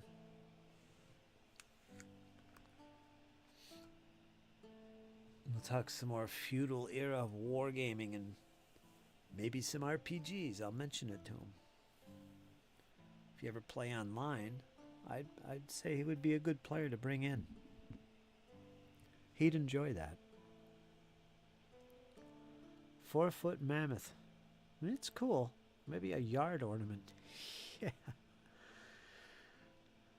I got like a 2-foot-tall elephant. It's a living room ornament. It can't be 2 foot. That's pretty big. Maybe 1.5 feet. It is pretty big. I could put him on the wargame table, and boy, that would be a centerpiece for a giant behemoth of the thing. It'd be off the table in one turn. Not yet. I have one recorded. Just haven't released it yet. Gotcha. I must be thinking of the convention thing. Your convention hall. I think that was the Victrix.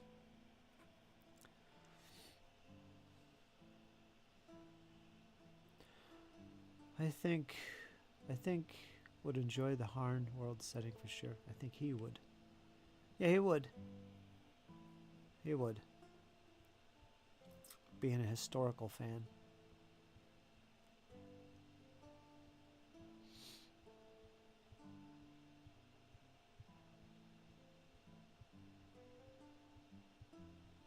I'll talk to him. I'll mention it. if you want to try that. I'll mention it to him anyway.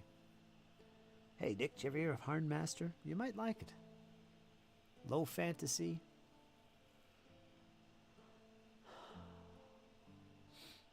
Historical feeling. Feudal. That must be loud. I gotta stop doing that. Can't help it. It's a new vape. Oh, it's so enjoyable. Oh.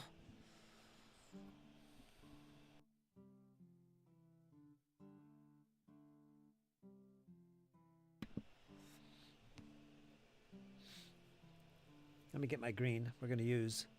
Oh, this is an actual Flames of War branded. But it's Vallejo. This is... There's your Vallejo symbol right there. This is 890 Reflective Green. I'm assuming from the model color range.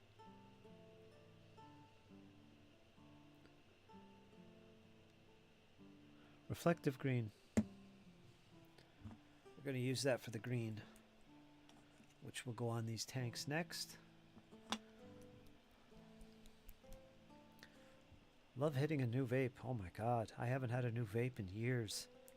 I've been sucking on these freaking old things here, held together with rubber bands and clothespins. I finally splurged on myself. I didn't get an expensive one. I got a Voopoo. A Voopoo... What is this?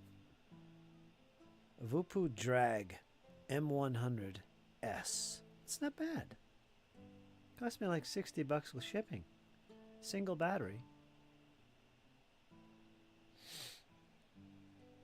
Tank and all. Oh, it's so good.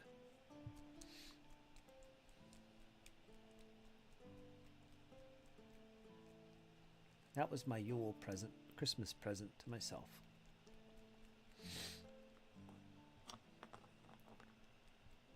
Before I lose my mind.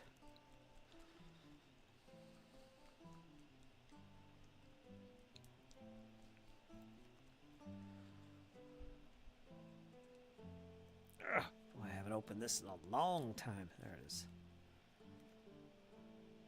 Reflective Green. I'm going to use the old cork palette.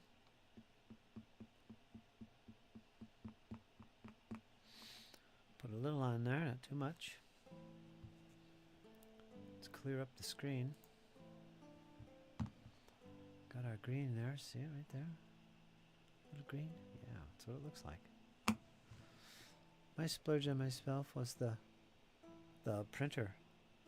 How much did that cost you? How much did that run you?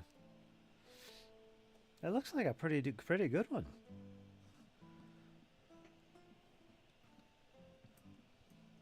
Printers overall really aren't that expensive anymore. Not really. You can get a really good one without going broke. I'm lucky to have the ones I have.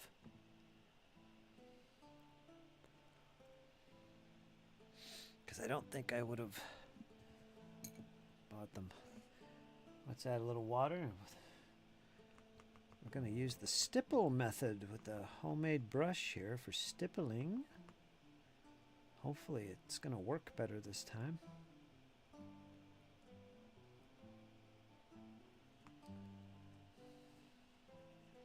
Printer, it sells $300. That's not bad. For a 14K, that's not bad at all. Not bad at all. 200, 300. Nice.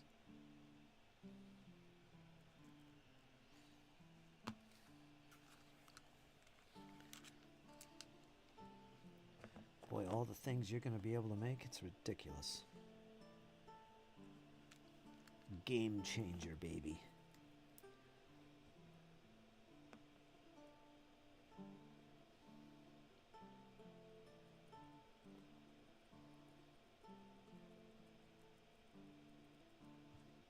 Keep this one small.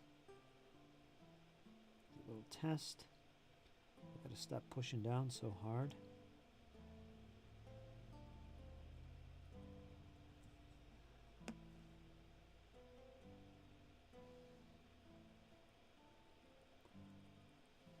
looks like a boot. Let's not get crazy here. It does look like a boot. Alright, let's kind of change that a little. I want it to look like a boot.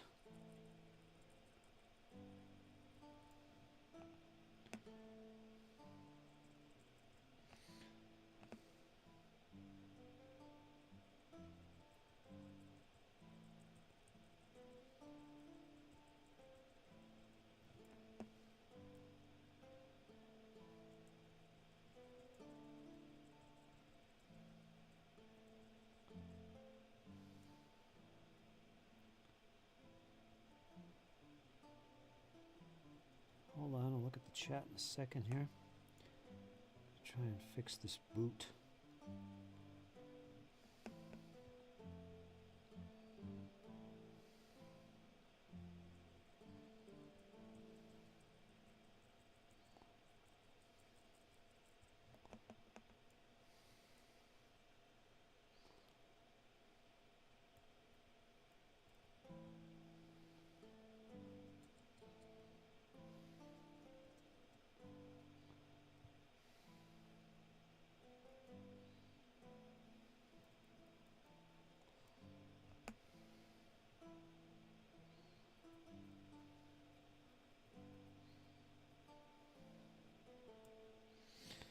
Goes good on the Zimrit. I like that.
Look at the chat here real quick.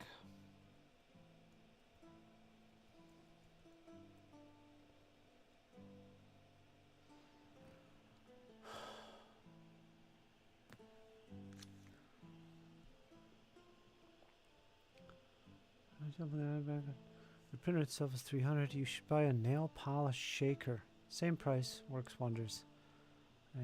Somebody showed me that. It was probably you, Squirrel.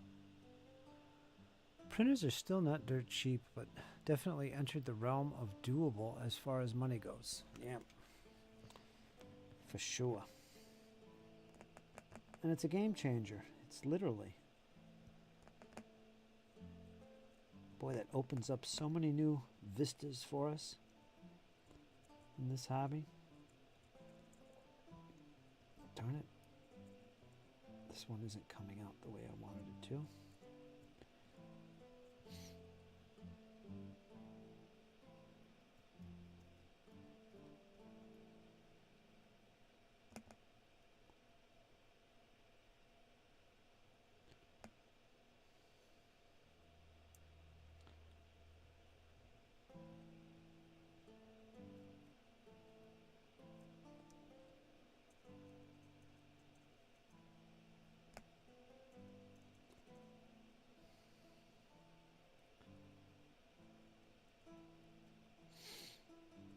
You could print for your buddies, make a little money, and pays for itself.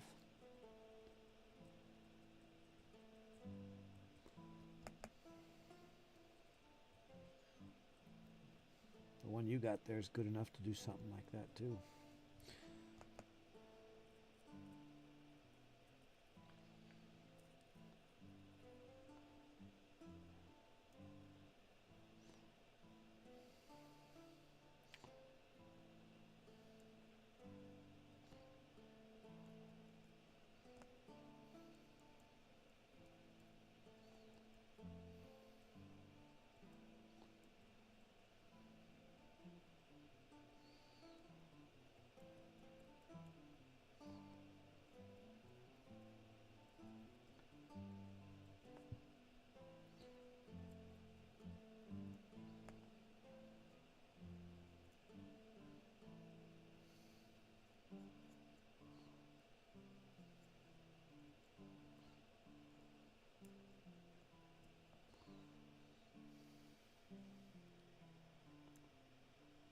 All right, let's see what this looks like.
They won't look this bright. I don't like this bright look to them when they get their wash.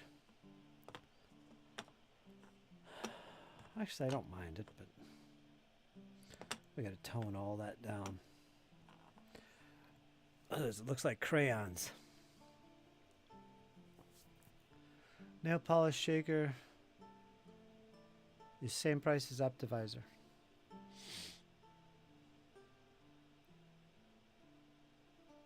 I don't know. The thing is, I don't know if I had the patience to put a paint thing inside of a frickin' shaker and let it go there for who knows how long.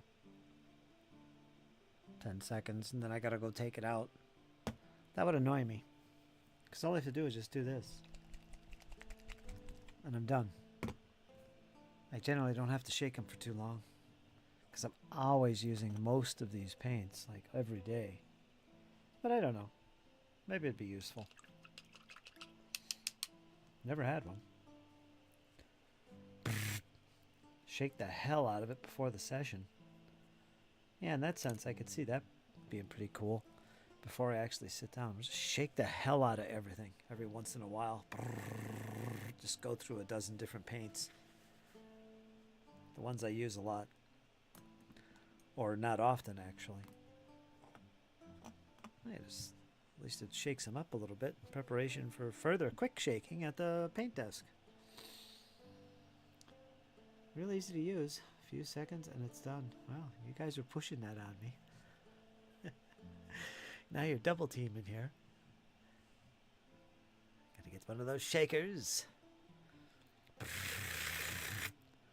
I need one that holds like a dozen paints at once. You put them in there, lock them in place, hit the switch. Just goes crazy. Goes to town on the paints. Leave it in there for like a half an hour. And come back to totally fresh paint. I don't know, it could be a disaster if one of them's loose. If one of those lids is loose, uh-oh, look out. They do break, you know. I've had these tops actually break. Right here at the top. I got one of them over here that's cracked, in fact. If you're not careful, it goes shooting everywhere. It's the end. This is the end. Dun, dun, dun, my only friend. The end. Oh, I'm getting groggy-eyed. What's going on? What time did I get up? Oh. I don't know, Lawrence. I'm exhausted. Very useful for paints that are not frequently used. Everyday used paints is not needed.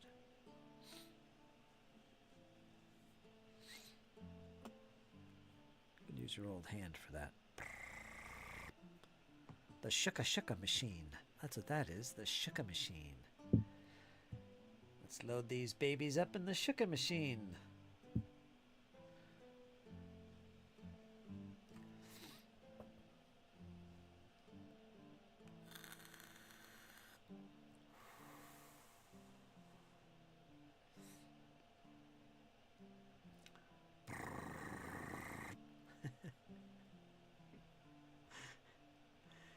Yeah, one of those that holds like a dozen of them would be great. That'd be awesome. Just rumbling away.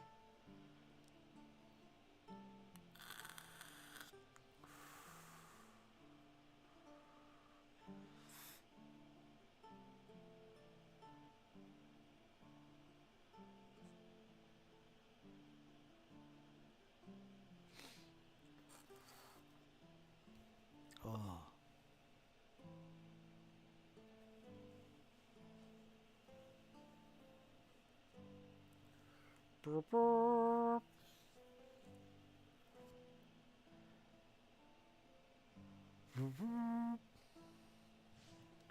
Gotta practice my horns for my role-playing games.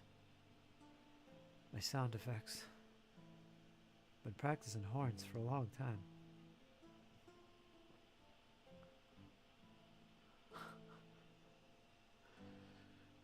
I'm losing my mind here.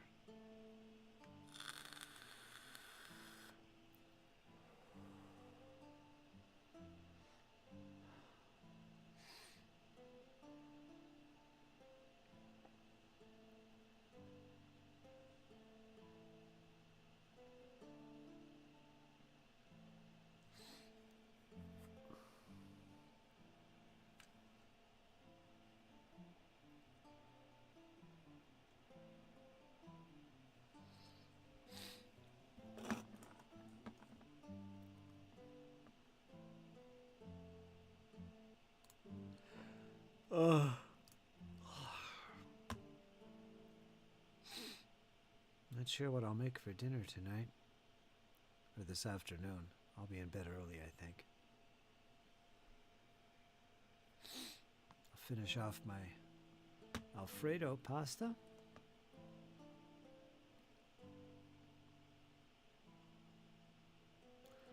That's for sure.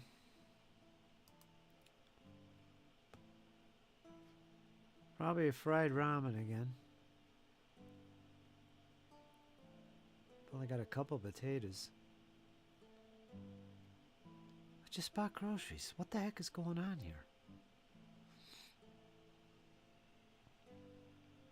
I didn't buy pasta. And I also didn't get my potatoes. But I got meats. Or sausage.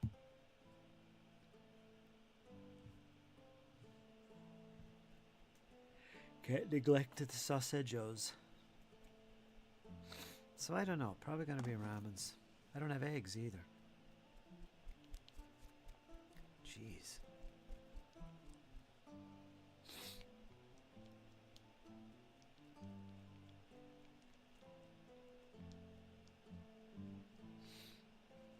Yeah, fried ramen will be good. Put some sausage in that. Some potato. All that good stuff.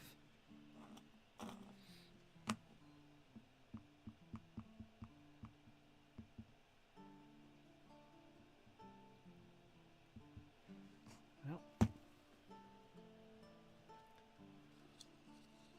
got a plugged paint here. Let's take care of that.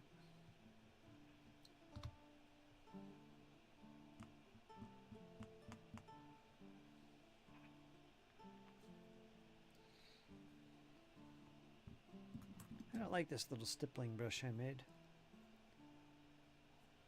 Got to keep these things clean.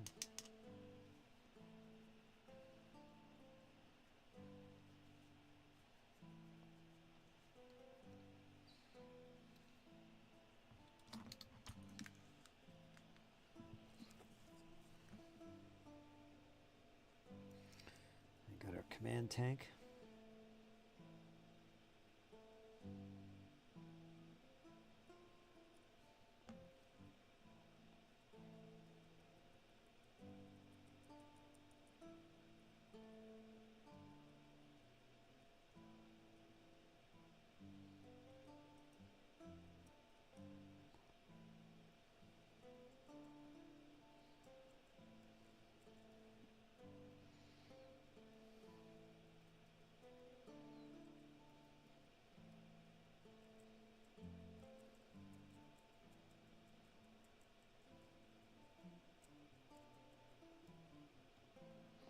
Soft touch.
I think I will cover Harnmaster Magic next.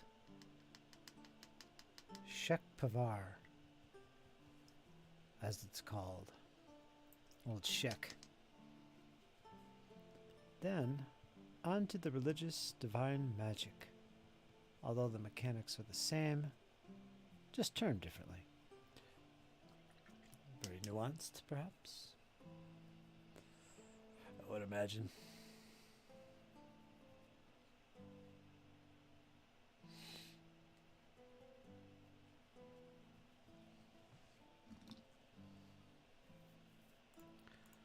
Let's see.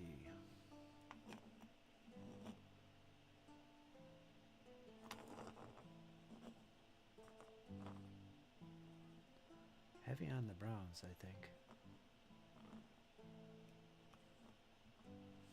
That's okay. They need their wash.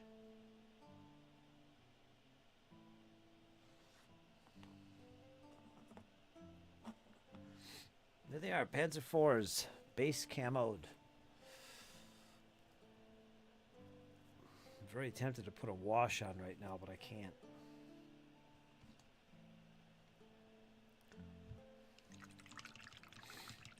Look too clean.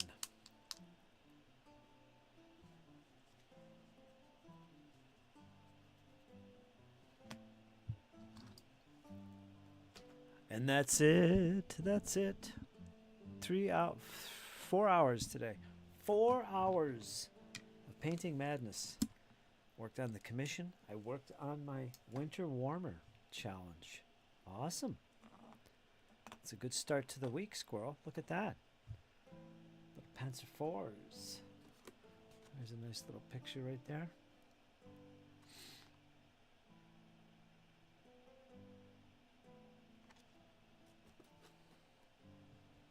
Panzers are looking great. Thank you. Hopefully they serve me well in the upcoming battles to be waged. I think they will. It's a small platoon right there.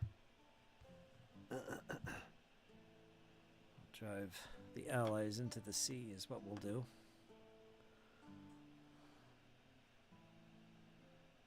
I could use more green at the top, I think. Oh no, there's some.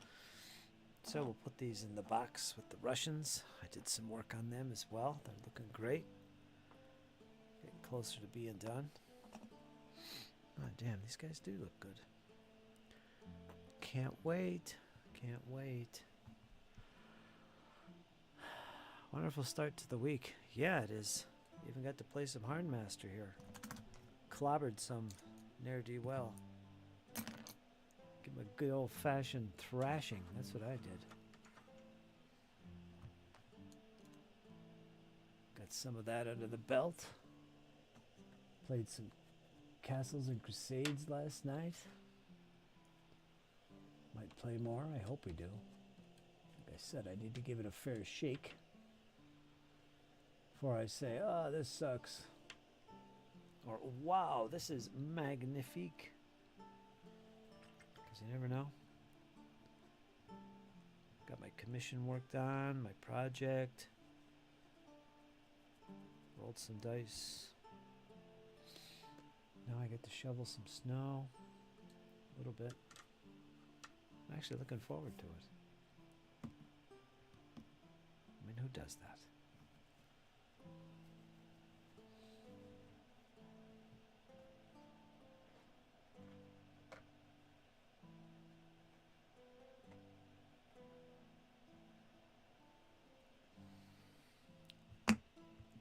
Ay, ay, ay.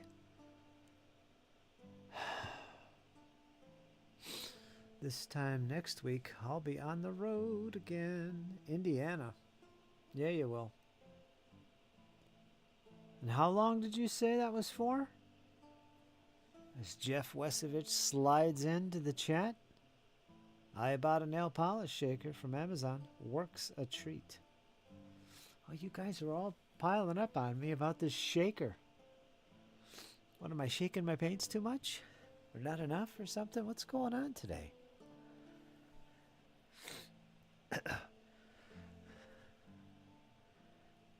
Gotta get a shaker, Fritz. You need a shaker. You know you do.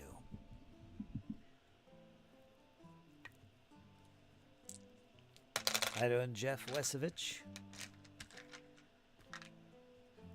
Known as the man's man around town. Everybody stand back. Jeff has entered the saloon.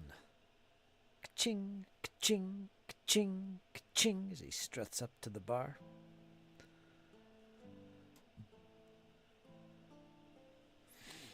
"17 days straight through. Ay, ay, ay. Wow. What are you going to do? Grab a hotel and paint from the hotel? You going to do one of those again? 17 days, man. I imagine you will. Cripes.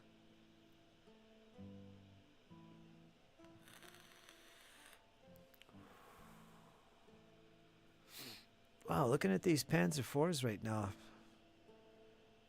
I'm realizing how much I've missed my tanks.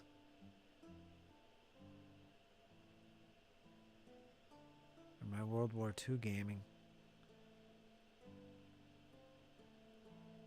Germans had such cool tanks. Cool looking tanks. Panzer IV, Stugs, Panthers. Wonderful looking machines. My wife did borrow it from time to time. I bet she did. She's probably wondering what the hell you're doing with one. Is that for the other woman? What's going on, Jeff? Buying nail polish shakers.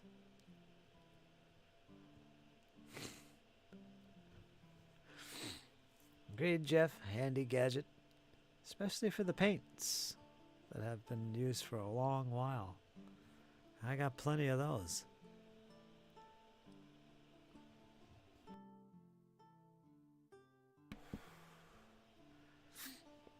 Jeff's collection of makeup brushes stashed away for those dry brushing moments. Yeah, you better watch out. You better watch out, Jeff. Wife's got an eye on you.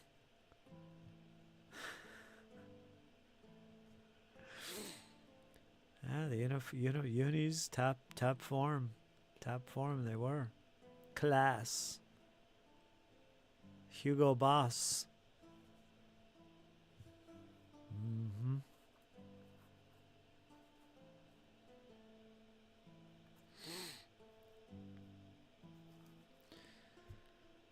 Oh. 2 more batches of tins.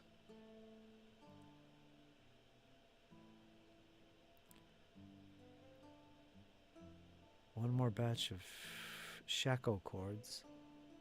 And we're closing in. We're going to have to deal with these muskets next. Oh, it's going to be a pain. I do not look forward to painting muskets.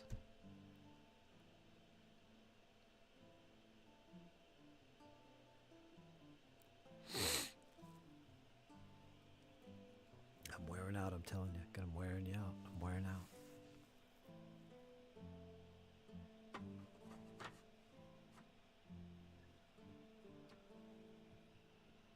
I should paint more often. I'd get so much more done. I should. It's tough. It's not easy. It is not easy. This is usually something we do in our free time. Making a living out of it is not recommended. It'll steal your hobby. And believe it or not, it's hard to find the time to do this. It's quite taxing when you do it every single freaking day for years.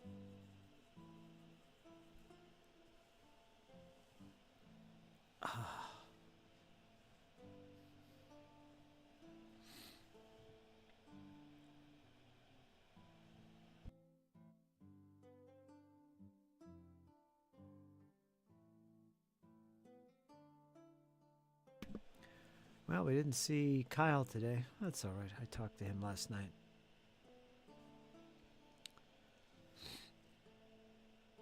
Not sure if I will be bringing the miniatures along. You'd think you'd be losing your mind. Would you bring anything hobby related?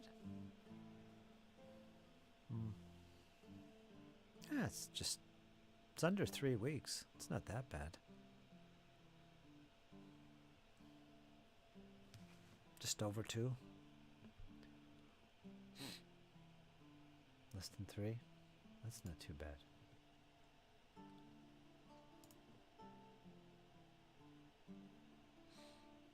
It's a hot job. Probably be exhausted. I guess it's kind of a good time of the year to be doing that kind of work. You'd be nice and warm. Most of the time, right? Well, everybody else is freezing. Except for Jeff, of course. Jeff will be on the beach all spread out. With his nail polish remover and shaker close at hand. Well, not the remover. I don't know what he'd have that for. Oh, it's good for stripping paint. Ah, there you go. There you go. Maybe he does. That's why he was forced to give up the hobby. He's a board gamer now. The wife had demands. Yep, 76 here in Orlando. I have my doors wide open. I bet you do, Jeff. I bet you do.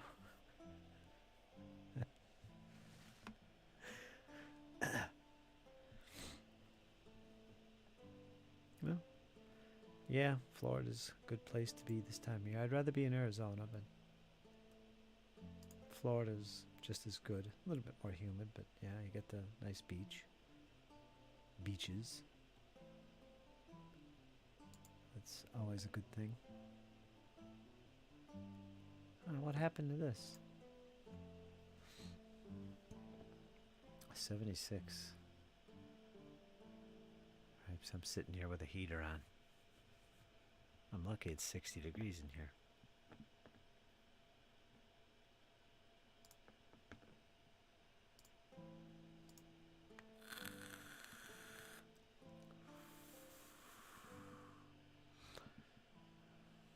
Diorama idea heaven. Is it?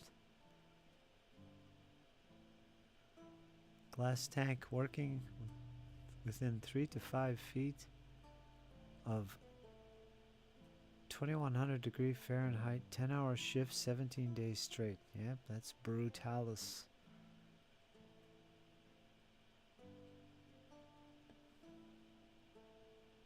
Yeah, that's pretty rough. No wonder you play role-playing games. Little fantasy escapism. Get me out of here. Pickles, V8, and water.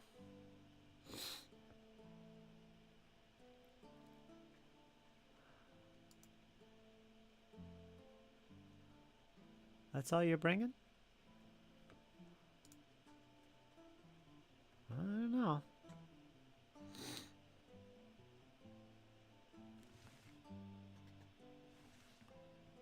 What's that? I got a recipe written down here. Egg noodles, cheddar cheese, butter, cream of mushroom. Oh, that's for tuna casserole. I was writing down things I needed to buy.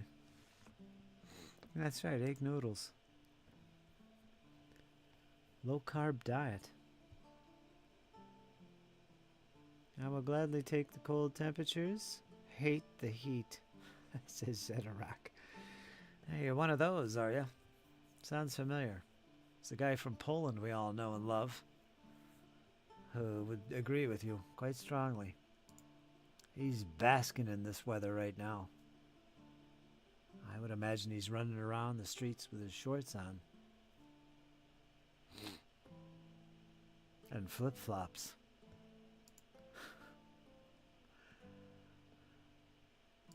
And of course, a scarf around his neck. Do you hear that, Ars? Did you hear that? I know what's going on over there. Moscow. Living la vida loca.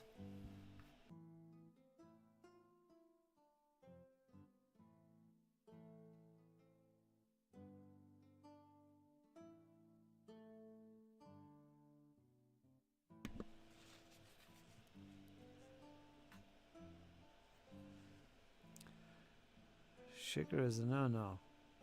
Salt me up on those jobs.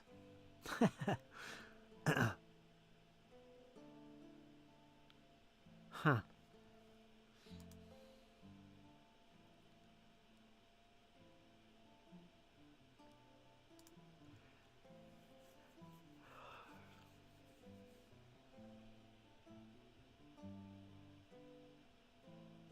I was gonna ask Jeff if it snowed down his way. We got a big storm up here, but he's in Florida. What am I thinking? 76 degrees. Come on. He's going to Disney World tonight. What is this snow you speak of, partner?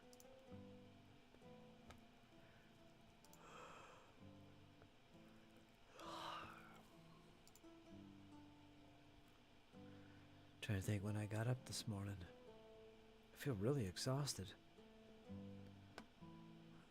I think I crawled out of bed at like 5 or something. It wasn't late.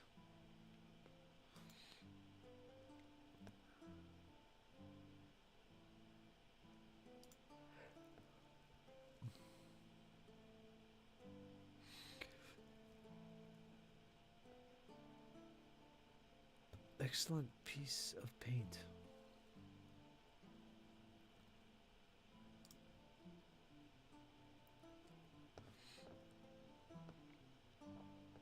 Nap time. Supposed to get into the 30s this evening. Oh, where you are, Jeff? Boy, that's a drop in temperature, seriously. All right, Squirrel. I guess you're going to take a nap.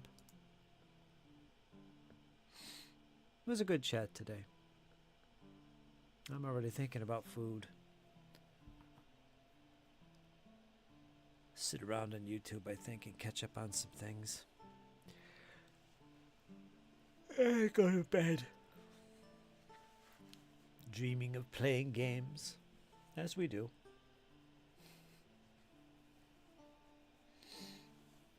And I'll be back again tomorrow. We're going to get some more painting in on these tanks.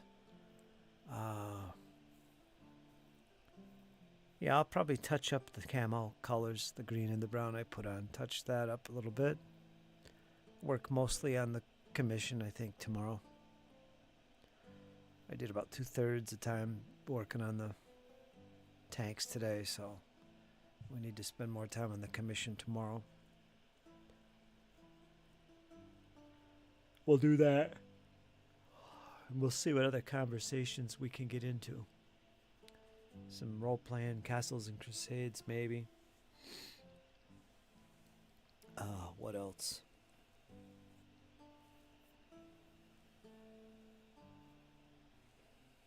I don't know what else. We'll have to just see what happens. Maybe we'll roll some more dice. When do you go? Squirrel, is it tomorrow? No, not tomorrow. I think you said Friday or something. And then Squirrel will be gone. We'll probably see him in the chats. He'll probably pop in his lunch breaks or his evenings, depending on when I'm streaming. He's going to be in Indiana. That's a different time zone for me.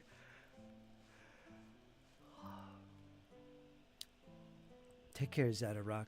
You have a wonderful evening.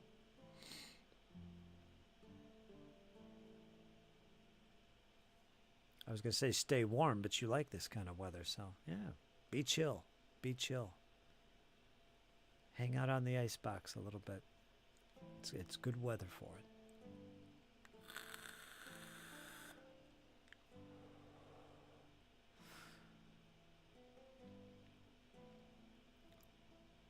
Oh, damn, that's a good vape.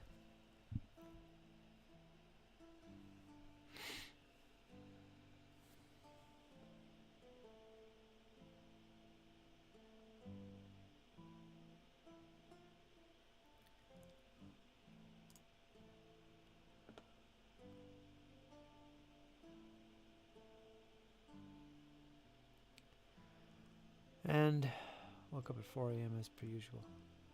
Yeah, okay. All right, folks, we're going to call it here. Jeff, thanks for stopping by, man. Good luck with that deep freeze weather. It's going to be in the teens around here. But you guys take care of yourselves. And everybody that joined, thanks once again for lurking and otherwise. Including some folks I haven't spoke to in quite a while. You know who that is, Francois. You know who that is. I appreciate it. Lawrence.